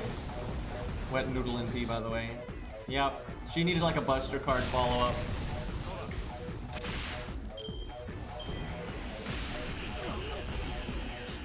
Wow, and she's just gonna die there. Wow! Now he has a 40%. He has a fucking 40% defense up now, and he's probably gonna get healed again. Dear God. Just why? And I like how again we can't get any value out of Qinglong. Oh my God, dude. Actually, I think I should have not cast that. I think you taunt Lantoria. She's pretty much done on value. But we're gonna need somebody to kill Chiron, so. Dude, I cannot believe she with all that she wasn't able to kill him. It's unbelievable, dude. And because he evaded again, it's like she can't even do anything with this turn. Wow!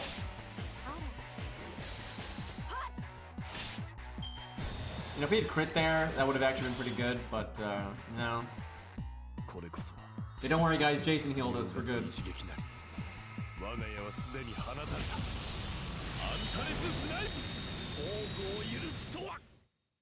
Actually, I think Armor Ignore would be kind of fitting for NP. Oh my God, he's back up to 36k. That's basically where he was at when he gutsed in the first place. Jesus Christ, man. And now he's got a 40% defense buff. You know what? Fuck you. Really, I should have saved that for Poseidon, but I don't even care. I just fuck that guy.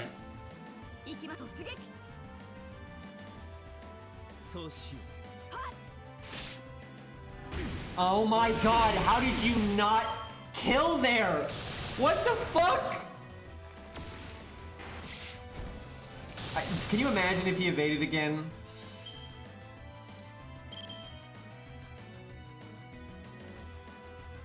Oh my god. We're living in a very bad timeline. I was supposed to like ping off his shield, you know, with that quick card from Karna. But no. I could have broken Poseidon's health bar this turn if that had gone better. Dude, I'm livid right now. I just so little value out of even with that great RNG at the start, dude. We got so look at that. She barely killed Chiron, right? And so late he NP'd and like you just bring Ku and he kills Chiron in a few turns and you're good, right? And then fucking 5-star Lantoria over here is not again. To be fair, she is AOE, and we were not in a context we were taking advantage of her being AOE. They're just. Like, you want a single target or an AoE like Karna or Canis that has big normal card damage, that's way better here. But still, oh my god, just... Look how far behind we are. Like, we haven't even, like, we're not even gonna break Poseidon's health bar now. Like, we're gonna have to, he's gonna NP like 3 times instead of just twice. So Karna's probably still gonna fail. Not because Karna's bad, because Lantoria just dropped the ball. Somehow she dropped the ball harder on this run than the last run. The team is better, and, like all kinds of things, but she just did so fucking badly. Like we're definitely gonna have Poseidon NP like 3 times now, and there's no way we can handle that. We can handle 2, but we're not handling 3. Like he NP's next turn. Like oh my god. Like we're gonna look at that. I forgot to cast his debuff immunity. Thankfully, Martha can bail us out, and so we're just saving the battery clearly. And if he casts on Martha, she's got you know magic, big magic resist with this thing and her passive. Thank God for Martha though. Wait, why did I already cast his evade? Did he already NP once? Oh my God, he's gonna NP 4 times. Oh my god, fuck you, Lantoria. Fuck you. You fucking suck. Oh my god, you fucking suck. I cannot... How are we this many NPs in and like we're just now at this point? That's insane. I can't even fathom that, dude. What the fuck? We're on turn 9. We're on turn 9 right now. Like, are you fucking kidding me? Like, are you fucking... And look, I have to use my skill because Martha has all the cards. So I can't even break the health bar this turn. Oh my god. I cannot believe how bad... Like, Lantoria... Just use Ku. Just use fucking Ku. He's so much better. A lot of this is her fault. Like, yes, there was, like, wonky RNG with, like, Hans and everything, but... Almost every other Lancer with like with the cards that she got in that order would be able to kill Chiron because their NP doesn't hit for like 30k. Like we had Chiron on the ropes and she just could not kill him. Oh my god. We actually, funnily enough, we Karna might be able to turn this around. I think our buffs are gonna wear off though. Like right at the worst time here. We'll see. He might be able to clutch this. I should have cast this thing earlier though, just to get the debuff immunity. Like not having the defense down and the gain down is big.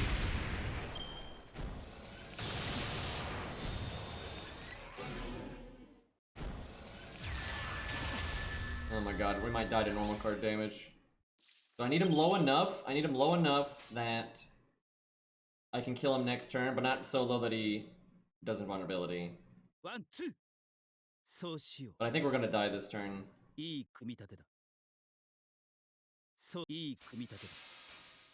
I cannot believe it. Like, dude, it is not hard for like so many Lancers to just kill Chiron, you know, decently quickly. But it's just, oh my god, like we handed her so much support. Oh my god, I cannot believe he cast invulnerability there at that health threshold. That's insane, and we died anyway. That's fucking insane that he did that.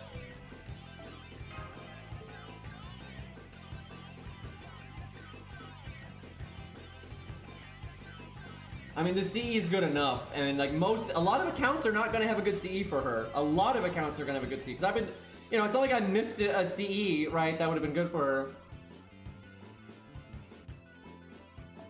Dude, I cannot believe she did that badly though. I can't, like that she started so good and then she just did nothing for like 5 turns. Like, what the fuck is that?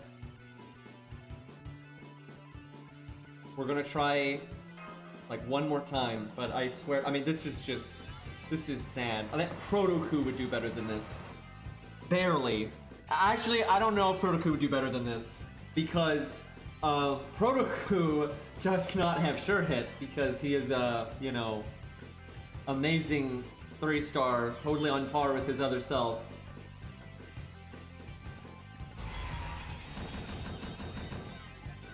I mean, I'm not defensive about Sanson. Let's be real. Sanson is trash. One day though, they're gonna buff Sanson. One day. The funny thing is, they already did it twice and he's still trash. Imagine getting buffed twice and still being awful. So all you want is a single Lantoria card, but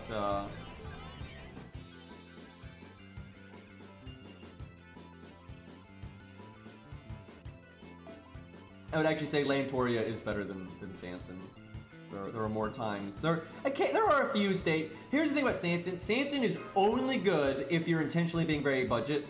Like, you're intentionally not using like supports that would make up for problems and things like that, and you're intentionally sticking to low stars. Because then he's got, you know, one of the better. If you're only doing low stars and against certain enemy types, you know, that are evil and stuff, he's actually one of your better damage dealers. And on top of that, you get the debuff removal and stuff, right? So that can be something. But if you're, you know, using the support system, if you're using even like 3 stars for God's sakes, especially 4 stars, there's never a reason for them.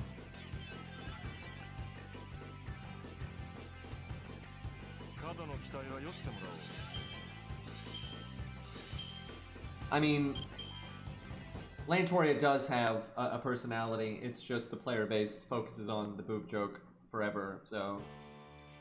Okay, see, now we have like, I actually hate this hand. I really hate this hand. This is awful. This is, because there's so many reasons this is bad. So, no NP game, and that's okay if you can just break with normal cards, but 2 busters probably isn't quite enough unless I cast like every skill ever. And now this means I don't have busters for the next 2 hands, right? I would rather just have had 1 buster, right? Because then I would just NP and buster and that would break, and then I have another buster in the deck. But now it's like, if I wanted to break, I'd still have to NP, most likely. What I think I have to do is I just have to cast a lot of fucking skills here, which sucks, and it's debatably not worth it, but I think that's what I have to do. And she also has no NP gain, so I might have to use her 3rd skill again, but we'll see. I'm trying to think what... I need to cast the minimum amount of stuff, though.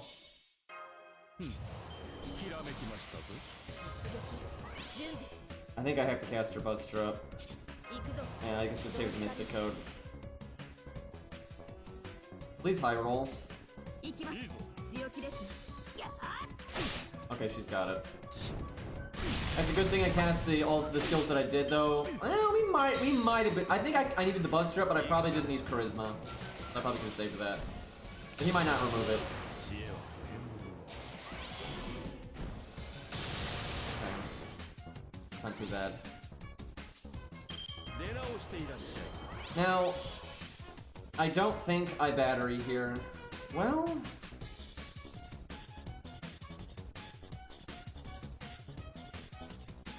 this is tough. I think I do this.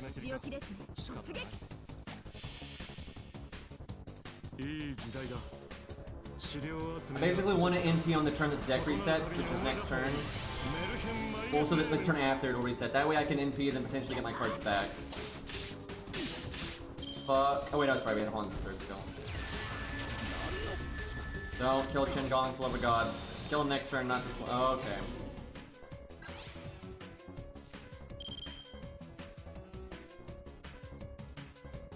Fuck. Fuck. Like, dude, like every other fucking Lancer could just kill him here without needing normal cards, right? And Canis could kill him with a normal card, right? But like, she can't fucking kill him here. There's no way. And like with all this support, she doesn't need, Canis doesn't need to be level 100. She doesn't need to be at all. 130k when you're counterclassing is nothing. Like it's fucking nothing. Like, oh my god, who can't do 130k when and okay, some units are not gonna do 130k out of the blocks, right? But she's got 20% attack up from Hans, and then we get the Mystic attack up, and it's still not gonna work.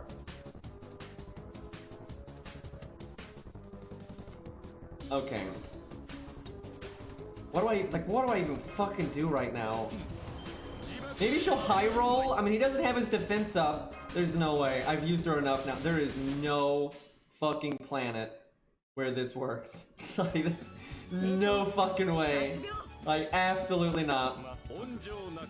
And then he's just going to evade. And if one thing she didn't kill, and he evaded, but then she had gotten normal cards this turn, so she got NP, then she could use her battery and NP again, but she didn't. Like, she is so reliant on normal cards, and that's okay if your normal cards, you know, kill, right? But they don't. Like, she has to NP and have normal cards. Like, it's fine for the unit to need one or the other, right? But not both, right? That's so much RNG if you need both. The good news is, I'm so confident that they're going to buff her someday. I'm so confident, dude. Like, I literally think they've known for a while she needs to be buffed, and they're just waiting until it's like, you know, oh hey, look, she's in this event, or, you know, whatever. They always do that lately. They do so many buffs based on, like, you know, oh, they're in this event, or they're in the main story, or we're doing a collab, or whatever. Like, the next time she's relevant, I'm so sure they're buffing her.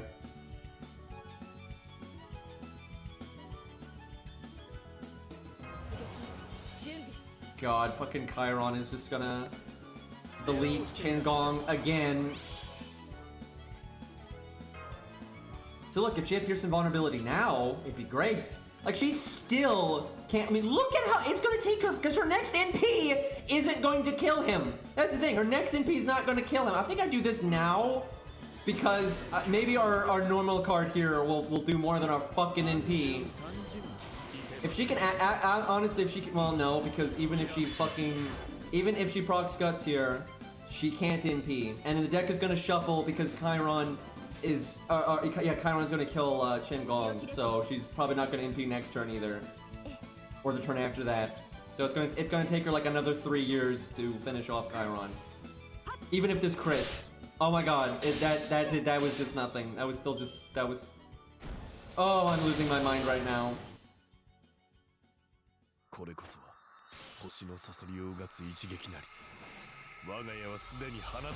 like I said, this is obviously not her like ideal type of fight. It's just not. But a lot of the other Lancers that would work here also would be in their ideal kind of. Oh yeah, and it's still not enough.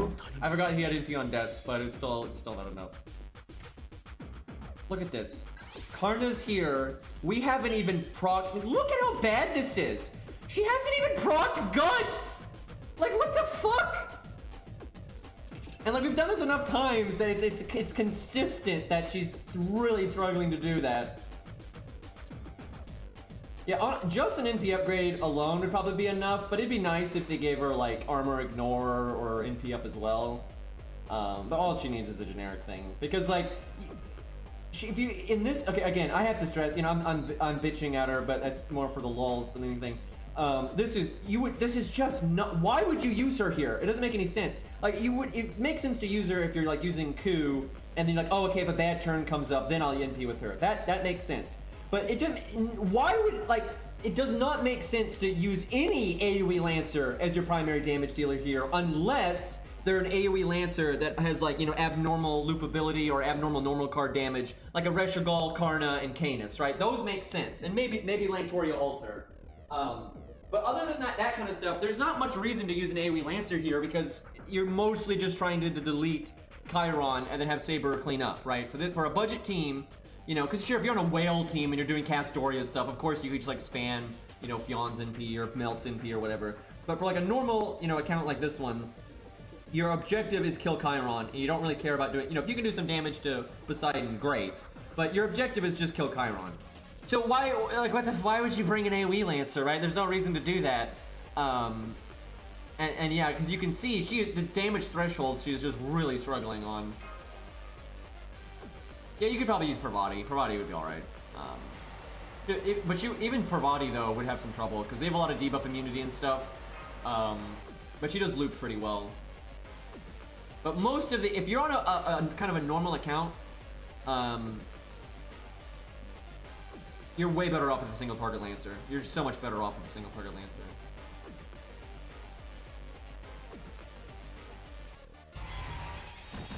Yeah, Karna is good though because Karna's got battery, he's got the NP seal, which is actually awesome for this fight because of Poseidon getting his NP so quickly, and you know, he's got big crits and everything, so he does really well. But he's one of those AoE that's like almost not AoE. Also, they're divine. Oh god, Karna is disgusting here.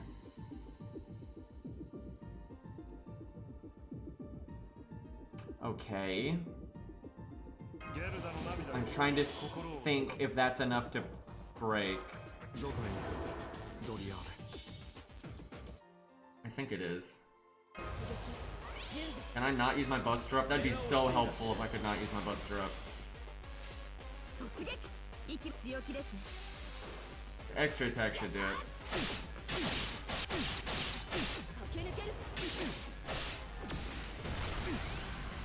Yeah, got her NP, that's good. That was a much better opening hand because I didn't have to use everything ever to break there like I did on the last one.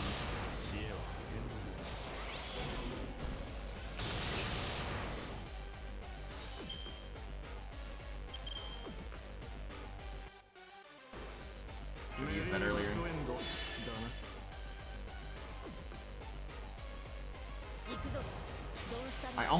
I think I taunt her because I don't think she'll die. And it'll give her NP gain, and then she might be able to use her third skill and NP again.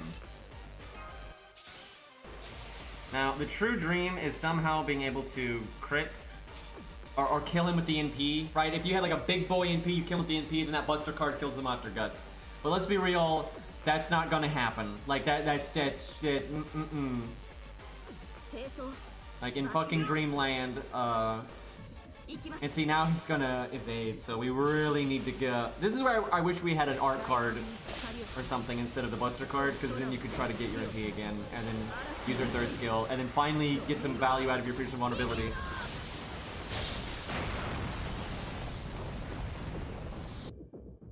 Oh god, that's just... god. At least she actually procced the Guts.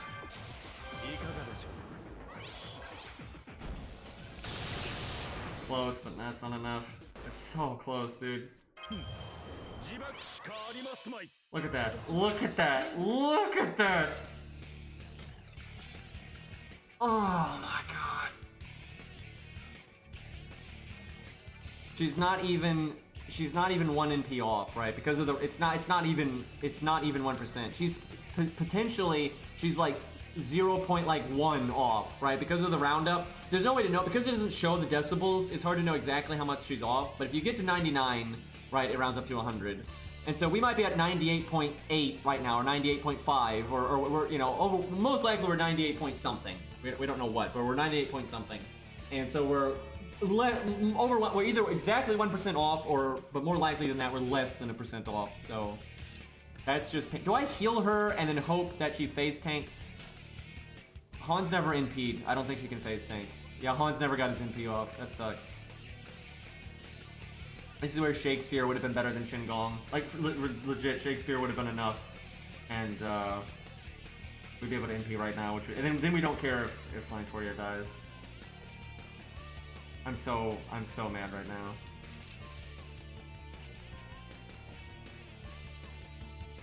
I mean, she just cannot get Chiron kills in time, dude. It's crazy. Maybe she lives? I don't think so. I don't think so. Yeah, we needed discard last time instead of the Buster card.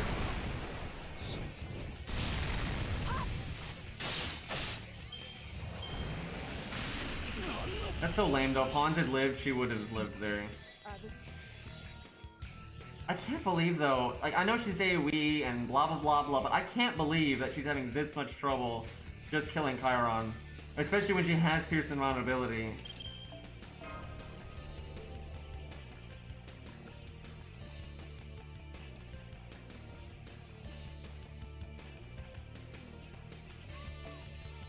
I mean, stun is extremely good on an NP, so I don't know what you're smoking. Like, Shakespeare's NP is so much better than most of the other AoE casters NP that are low star. Like, literally, what are you talking about? Like, what would you have to do? Be in an AoE challenge? Because you bring Shakespeare for his skills. He's a support. But, you know, because he's got an art deck and everything, it's not that unlikely that you get his NP. And if it's an AoE fight, you hit 3 people, you're probably going to stun at least one of them and potentially 2 of them. That is a million times more useful than almost every overcharge on every fucking low star, like, AoE caster. No, it's way more than 40%. This is it's funny, I've had this conversation about a million times. Everybody thinks Shakespeare's stun chance is garbage, but it's not because they buffed it. And if you overcharge it, it gets up to 80%. But normally, you know, it'll be like 50 or 60, like, because you probably will use it with someone else's NP. And what I like to do is, if I'm trying to do it, if I want to use Shakespeare's NP, because a lot of times you're just not gonna care about it. You're like, fuck it, I'm not gonna use it. You use like demonic, but there's almost no world where you just throw out his NP on his own because Shakespeare's not a DPS caster. So you normally put him after someone else's NP if you care about the stun. And even at 40%. You're probably going to stun at least one person if you're hitting 3 people. But I can't even remember the last time I threw out Shakespeare's NP in a time that it like mattered, and I didn't have it at least overcharged by 1. I actually think he'd be broken if his stun chance was higher. He'd be way too strong. Like he'd be way too strong. It's not hard though. I love chat. You're just. This is what I'm talking about. This is why none of y'all have any idea what you're talking about with budget stuff, right? If you care about Shakespeare's NP, it's not even hard to get him to 500% overcharge. It's not, because you give him demonic, and then you probably use it after someone else's. It's not hard at all! And you might say, well, yeah, maybe it's not worth doing that. That's because it's not normally worth using an AoE caster's NP anyway. It's not hard to get stuns out of him. It's easy! And the thing is, Shakespeare's just so, like, when you use him, he normally is so good at what else, the other stuff that he's there for. You don't care. You don't even get his NP because you don't give a fuck, right? You normally give him like, you know, 0 starting in PCE. You don't use the battery on himself. You don't give a fuck, so his NP doesn't even matter. It doesn't matter what it does. And then if you do care about his NP, then you just give him starting NP or like demonic or whatever, and there you go. Like literally the few times it makes any sense to use Shakespeare's NP, and if you need stun out of it, you're going to be able to get stun out of it. And again, you use it for AoE, so you're hitting 3 targets. So you're probably going to be throwing, you know, 60 to 80% stun on 3 targets. You're going to stun somebody.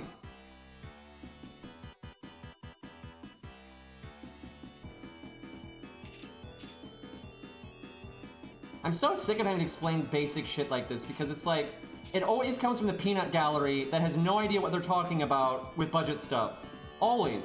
None of the people that have any idea what they're doing with budget stuff ever say stupid shit like this. Ever, right? You don't see people like, you know, like, it's rare, but you still see people saying like, you know, Hans is bad or Mozart is bad, right? Only people that say stupid shit like that have literally never done any of this stuff and they have no idea what they're talking about. And it's because when you actually get off your ass and use this stuff and learn, you know, how this stuff works, of course you're not going to think these things are bad. And also, no, he can stun Quetz at NP1. That's not how the game calculates these things.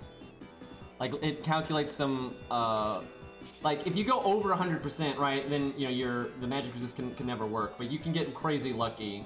But, most units aren't stunning Quetz anyway. Like, wow, what a great point, man. That totally means Shakespeare's NP's bad, because, if you don't overcharge him, you're not going to stun a unit that has some of the highest magic resist in the game. Wow. Just like every other stun in the game.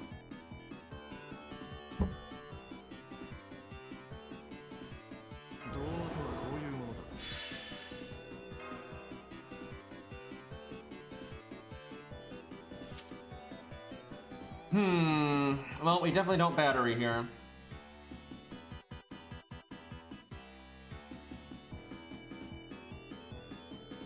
Like Shakespeare's NP, Shakespeare's NP is just a bonus, right? It's not like the main reason you bring him. You bring him for the battery and the buster up, obviously.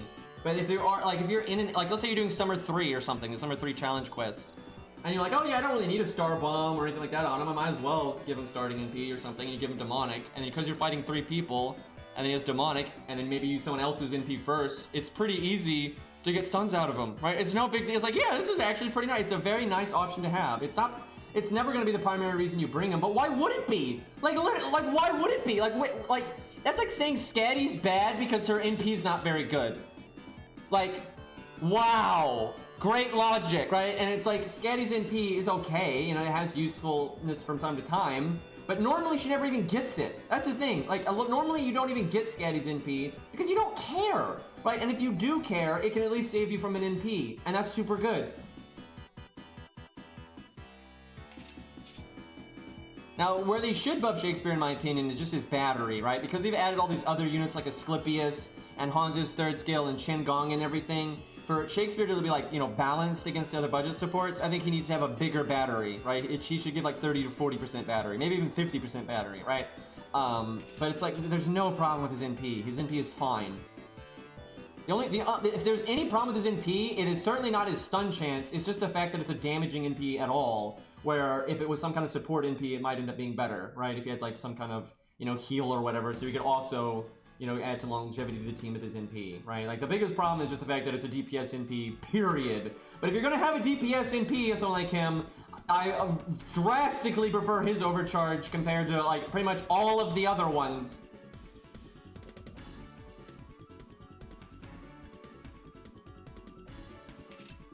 And if he had a guaranteed stun, that'd be like way too good then. Because then, you know, it's not, honestly, it's not weird to say this, but it's not that hard to, like, somewhat spam Shakespeare's NP, especially if you're using, like, the meta bullshit.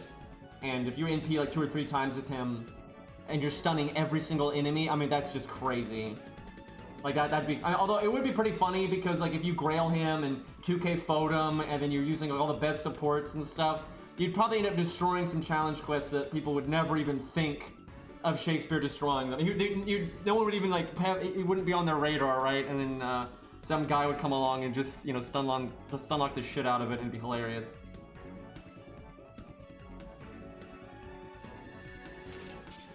But I mean, I think he's so fine the way he is with his NP. Ever since they buffed it, I think it's great, because to keep it balanced, you need to have to commit a little bit to the stun, like using Demonic, right? Because if you use Demonic and you NP with somebody else, which is, you know, overwhelmingly how you'll use him, because he doesn't do that much damage, right? He's more like, hey, I'll make their NP do a bit more damage by doing his NP, right? He's more like a damage buff.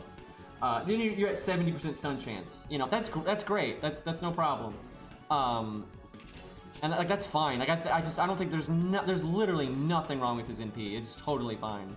It's just, it's not gonna use it that often. It's niche.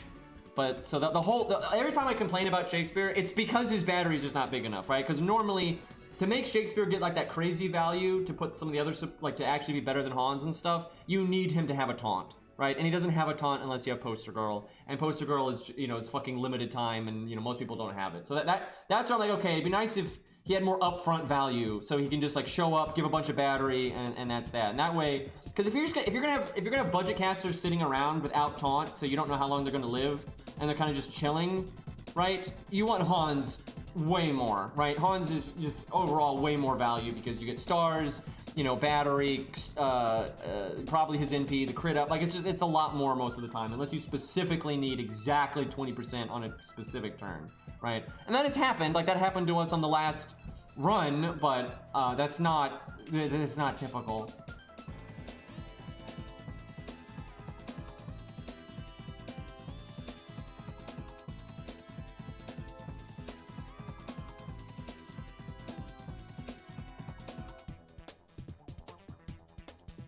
I think if you gave him 20% for the whole team and a 20% target, that's like too much. That's way too much, like, waiver for, like, a low star. But I think 40% to one target would be fair. I mean, I think you might even say 50%, but I would say probably do 40, because I think people would legit bitch at that point. And that would drastically lower the need to get waiver if Shakespeare was like that. Which obviously they don't want to do.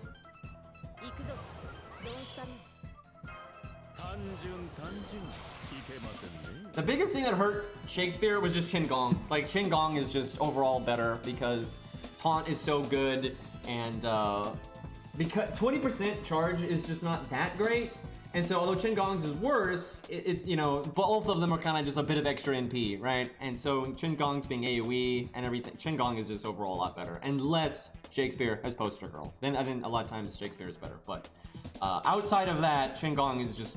There's a reason this account, because it's not leveling a lot of stuff, there's a reason I went with Chin Gong instead of Shakespeare. It's not like Shakespeare wouldn't have uses. We've already seen plenty of times that Shakespeare would have had uses. It's just not, it's not good enough. I wonder if I can break with, no, I'm not gonna do cast this, I bet. We actually might not even break here.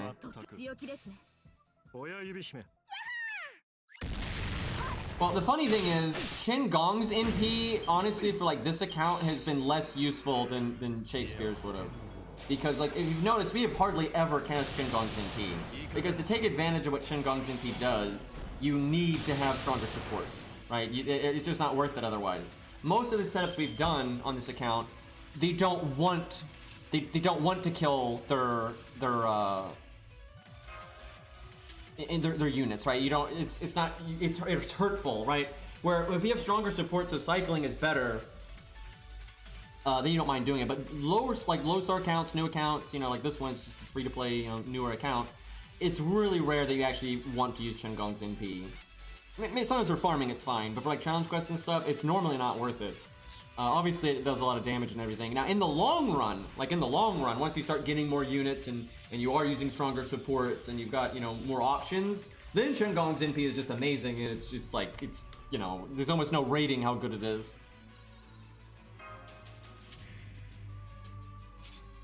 I love being at 95% right now. So the next hand only has a quick card for her. Yikes.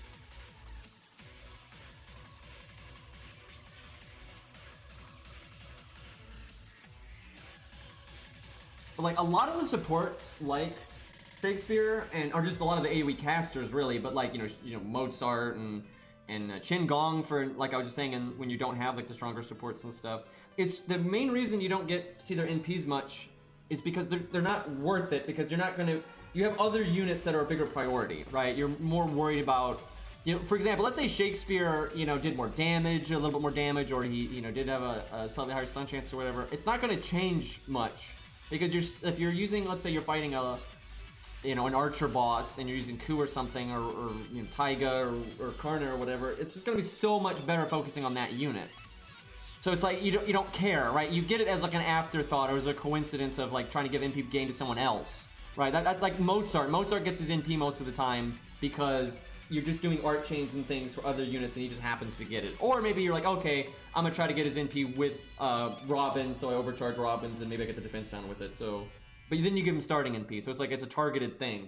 You know, you don't just like casually try to get, if you're using, you know, Chin Gong in like this kind of setting, or if you're using Shakespeare in this kind of setting, or Mozart in this kind of setting, you're not going to try to get any of their NPs, right? But out of a lot of those, Shakespeare's is like, right now, Shakespeare's NP is better than Chin Gong's. Easy. Like, easy. Right? Like, Chin Gong's NP here is trash. Like, it would ruin everything. It's like, yeah, let's kill another unit, right? Where if I happen to stun one of these fucks, that's a huge help. Right? And then, like, you know, at least a little bit extra damage, right? It's like getting an extra buff, right? Like that's way more useful. If I'm going to use, you know, Mozart's NP, I don't do, actually, Mozart's NP wouldn't be amazing, but it'd be okay here. But,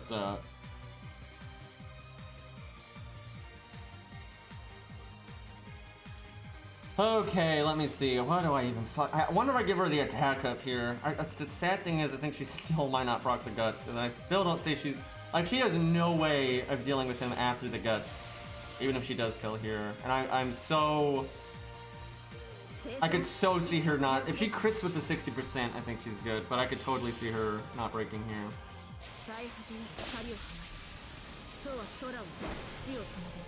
I mean, Chin Gong probably wasn't ready by Lostbelt 3. And they probably decided in advance that they wanted to add a bunch of bronzes at once, so they're like, oh, we'll just do it with that. Yay, not critting. Don't, he would have broken, would have gotten him the guts there. At least we got enough MP gain this time. But we did, honestly, this right here would have been really good if it had worked out this way last time, right? Because on that last time we did get guts there. But now we don't. But look, that's what I'm talking about. Look at Hans right now. Because I'm having to focus so much in Lantoria, we're not even NPing with Hans, right? And Hans's NP is obviously pretty good, right? Even if he doesn't land the attack buff and stuff, you get the heal and all that, and that's good enough, right? And we're not even using his, right? Because I don't have time to click Hans art cards. It's like the whole thing.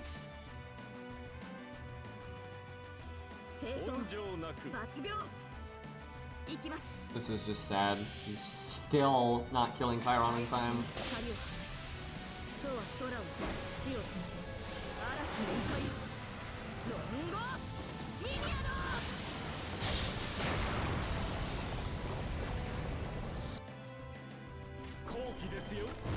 I like how she's still...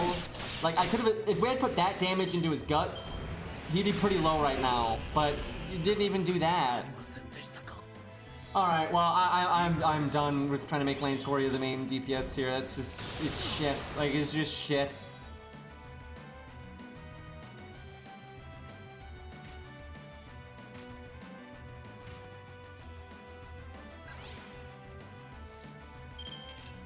Like, that's just... Oh my god, that's just frustrating. But, like I said, the thing is, there are several AoE Lancers that would be failing really hard with this kind of setup. Because, again, you're way better off in a single target one. A lot of AoE Lancers at NP1, because obviously she's NP1. But a lot of, like, Karna would probably work just fine, and Reshgal would probably work just fine, but, a lot of the other Lancers in this context would also be failing. Let me look at all the AoE Lancers real quick for like 4 and 5 star.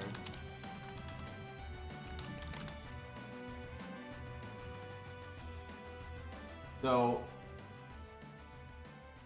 I wonder what Virtua would do. Virtua would actually do very well because she's got anti-divinity. So, and they're both divine. So Virtua would have no problem, and she can NP a lot. So Virtua would be fine. Not the best, still not the best, but she'd be fine. Romulus, how would Romulus do? I don't know, actually. He might be pushing a little bit too. I mean, I think he would do better, and also he can... this is a huge help for him. He can save himself from Poseidon's NP because of his second skill. That's a huge thing. And his NP definitely does do more damage than hers. But I don't think even Romulus would do that good. Like, because in this world, he'd be like 4, 4, 4, 10. So you could pick one skill to be 10 and the other one to be 4. And NP 1. I honestly, if I had a 4, 4, 10 or whatever skill at 10 Romulus, I'd love to test that and directly compare. That'd actually be interesting. And Reshgal would be fine. Karna would be super fine because they're divine. Like, Karna would destroy this. Who else is AoE? Dion would probably be fine just because of, and he's a 4 star, so different criteria, but. Okay, now she's probably, I'm looking at the 5 star Lancers, she probably does the worst out of all of them here. But again, this is just not the time for her at all. But yeah, I would say, and I've always thought that out of all the 5 star Lancers, I do think she is the worst one. But she does have uses. She does, there are times that she's good. This is not one of them though. I mean, most of the 4 star Lancers that are AoE, I think would also do better than her. I think where she starts doing better is she'd do better than like Hector, and she'd do better than, you know, 3 star Romulus. She would definitely do better than them. But she would definitely do worse than Ku. And she's comparable to Proto-Ku, maybe better. I don't know, that's depends. But Ku is way better, and he's just a fucking 3 star. And then Dyrmid, it's hard. I don't know. I'd have to actually try Dyrmid here. That's hard to say. You could probably make Dyrmid work here, though. Nukehead. I think Nukehead would kind of suck here. A lot of like the just kind of straightforward AoE stuff is just not great because she's not gonna break Chiron's health bar easily either. And then you have to rely. She's exactly like Lantoria, where she needs an NP and normal cards, right? Her normal cards aren't going to be enough, and her NP is not going to be enough, right? You need to be one or the other, and she's not. So yeah, no, I don't think Nukehead would do very well here. Yeah, she needs it to be like a proper AoE situation, which this is not. I actually think Canis, even at level 80, is just way better than most of the other Lancers for this kind of thing if the team is more budget, because she can just get so much damage out of either her NP or her normal cards, and like you really just focus on the normal cards and you'll probably be fine. Taiga would probably be fine. Let me look at her kit again. I wish I actually had a Taiga to test that. I'd actually really would love to test her against Ku here. So I've used Ku on several accounts in this fight.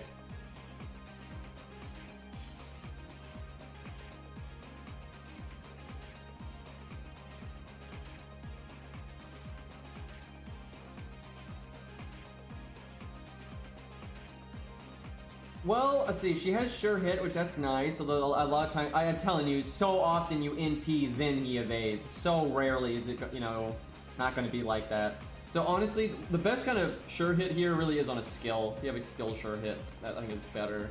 But she could probably work. Especially if she was just grailed a little bit, then definitely. But at 70 and decent skill ranks and stuff, she'd probably work. I'd like to try that. The main problem is you're probably only ever going to NP once. And well, actually, with the amount of support we're giving, you probably could have her NP twice, maybe. I don't know. She's weird. The guts is bad for her. She can kind of 1-2 punch, but this is kind of like you need 1-2 punch and then a nice extra chunk. It's not like you don't need a 3 punch, but like almost. So that's kind of weird. Summer Melt would be fine. Scath would be, of course, Scath would be fine. Because Scath will stun, right? Scath stuns. So, nice evade, chum, right? You can't cast evade when you're stunned, right? So, Scath would fucking destroy this, but she's single target. I don't think any of the single target, like, higher Lancers, even low star Lancers for Ku, but, like, in Kidu, no problem. Scath, no problem. Brunhilde, no problem. Like, single target is so superior to AoE here, unless you're busting out, the huge supports and you're able to, because that's the thing. When you have big supports and you have this is something that people just, I don't think, understand at all, right? Like, whales go AoE all the time in fights like this, because if you have these strong supports that give you so much damage up, you are going to break AoE or single target. So why not be AoE and hit every enemy, right? But if you don't have that kind of support, you're going to see a lot of AoE Lancers fail to kill Chiron, especially that second health bar. Like, you're just going to see a lot that don't get that. Let me look at Liz. I actually wonder if Liz would be okay here. So, she's got big charisma. Doesn't work on herself. Defense down. Lets a lot of damage out. I mean, I guarantee you, she hits... Dude, she absolutely hits harder than Lantoria, by the way. Like, because she's got 40% damage up for herself and an upgraded NP. And then repeating... Because obviously, Lantoria kind of spikes when she got her first skill up. But then it falls off, where Liz doesn't. If Liz double NPs, both of Liz's skills last 3 turns, and then the upgraded NP lasts forever, right? So that's quite a bit better. That's funny too. She has that buff success rate down, so you could every once in a while have Chiron's evade miss. The odds aren't very good, but if that procced, you would do great, and if that doesn't proc, it'd still be rough. Liz would do more damage, but overall I don't think Liz would be that great here because she doesn't have the huge battery, so she's not double NPing, and she is a 4-star and like no niches, so Liz would be okay. And you could make, if you had Liz and you summoned your friend's Waver or Merlin, it'd be fine. But if you were doing a team like this, I wouldn't be super confident in it doing amazingly well. I mean, Baldy's not really a solo Lancer. Baldy's a million times better in a team than he is in solo. And people always say that about him, and I'm like, have you actually used Baldy? Because it's like, he is so much better when he has, like, Scatty and Waver, or Hans and Scatty, or double, like, he's way better with teammates. Like, having battery on his teammates makes him so much better. But he would do pretty bad here. You could probably make it work, though, if you had good supports. But if you use just Baldy and everything else, because, like, our team is very, very budget. in terms of the supports. So if you did just Baldy and then a bunch of budget supports, I don't fucking think so. Unless the RNG just lines up, of course. But yeah, depending on how I sleep, I'm probably gonna stream less. Just like today, I feel awful, right? And like a big side effect of sleep apnea is irritability, which is probably not gonna surprise you, because I hear one stupid thing right now and I want to just like throw my monitor. And there's always like a million stupid things in chat, so it's not good for my health here. But yeah, it's a big side effect of sleep apnea, is being super irritable, and I'm already irritable. And then you know, when you're in this state, it's not great. But it sucks because I like streaming and there's a lot I want to get done. But like, it's so back and forth. Sometimes I get a good day and it's not too bad. But like right, like I shouldn't have streamed today. I do not feel great right now.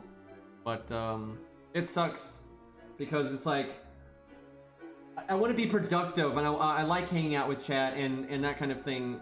So I don't want to like, I don't want to, you know, not do my job, right? But I'm really at a loss in my life right now. This sleep apnea plus coronavirus thing is awful, and I truly do not know what to do. Like I desperately need to see a specialist, but it's almost impossible to do that right now.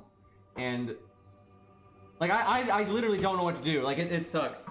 Especially because, you know, because of my eyesight, I can't drive. And so I can't just, like, suck it up and go to a doctor's office, right? I can't do that. So, and nobody wants to drive right now, obviously.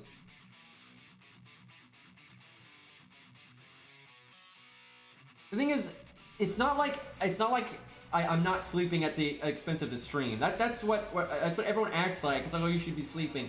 If I wasn't streaming, I would not be sleeping right now, because sleep apnea doesn't work that way, right? Like, I would not be sleeping right now regardless.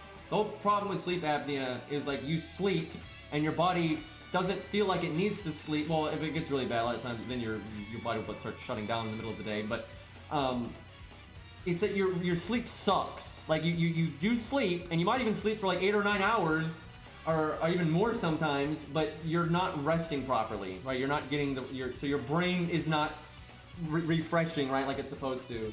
So you feel like crap. That's like the problem. So it's like, if I wasn't streaming right now, I wouldn't be doing much else. It's just it's not even like streaming has no effect on my health, really.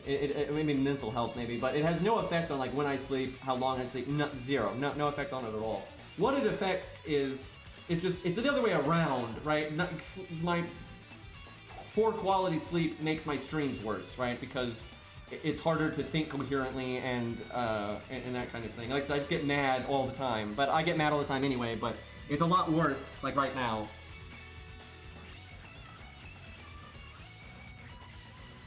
Wait, maintenance for what? In A or JP? If it's JP, I guess that's for Saber Wars. Actually, I enjoy Chat vs. FGO.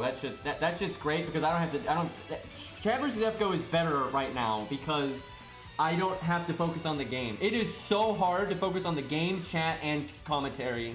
It's almost impossible right now, right? That's why I keep forgetting people's names, and like I'll mix up like unit names and stuff like that. It's just super hard right now. But if I'm doing Chat vs. FGO, all I have to do is look at the votes, right? It's fucking easy mode. And chat being stupid is hilarious, so... Yeah, if maintenance is now, I guess now's a good time to stop anyway. But, yeah, I don't know, I don't know what to do. Because, like, I kind of feel like I should take some time off, but it's not like my sleep apnea is not going to go away if I take some time off, so... You know, I gotta figure something out. But, like, I don't want to stream like this, right? Like, I don't like streaming like this because, you know... It's not fun for me, and it's, you know, I just fly off the handle constantly, and I don't, you know, and sometimes I do that just for, you know, shits and giggles, but, you know, I'm so fucking irritable right now, right, and that's not good for streaming. Anyway, I think we'll wrap up there. I have no idea what I'm going to do tomorrow, because I really got to figure this out, but, besides, it's just Saber Wars 2. Who the fuck cares about Saber Wars 2, dude? It's one of my least favorite events that they've done, but that's another thing. People are constantly bugging me about the challenge quest now. It's like, yeah, that's what I want. I want to be messaged 1,000 times a day about the dumbass challenge quest from Saber Wars 2. Anyway, peace out, everybody, and I will see you all maybe tomorrow, maybe not. I don't know. We'll see what happens. But later.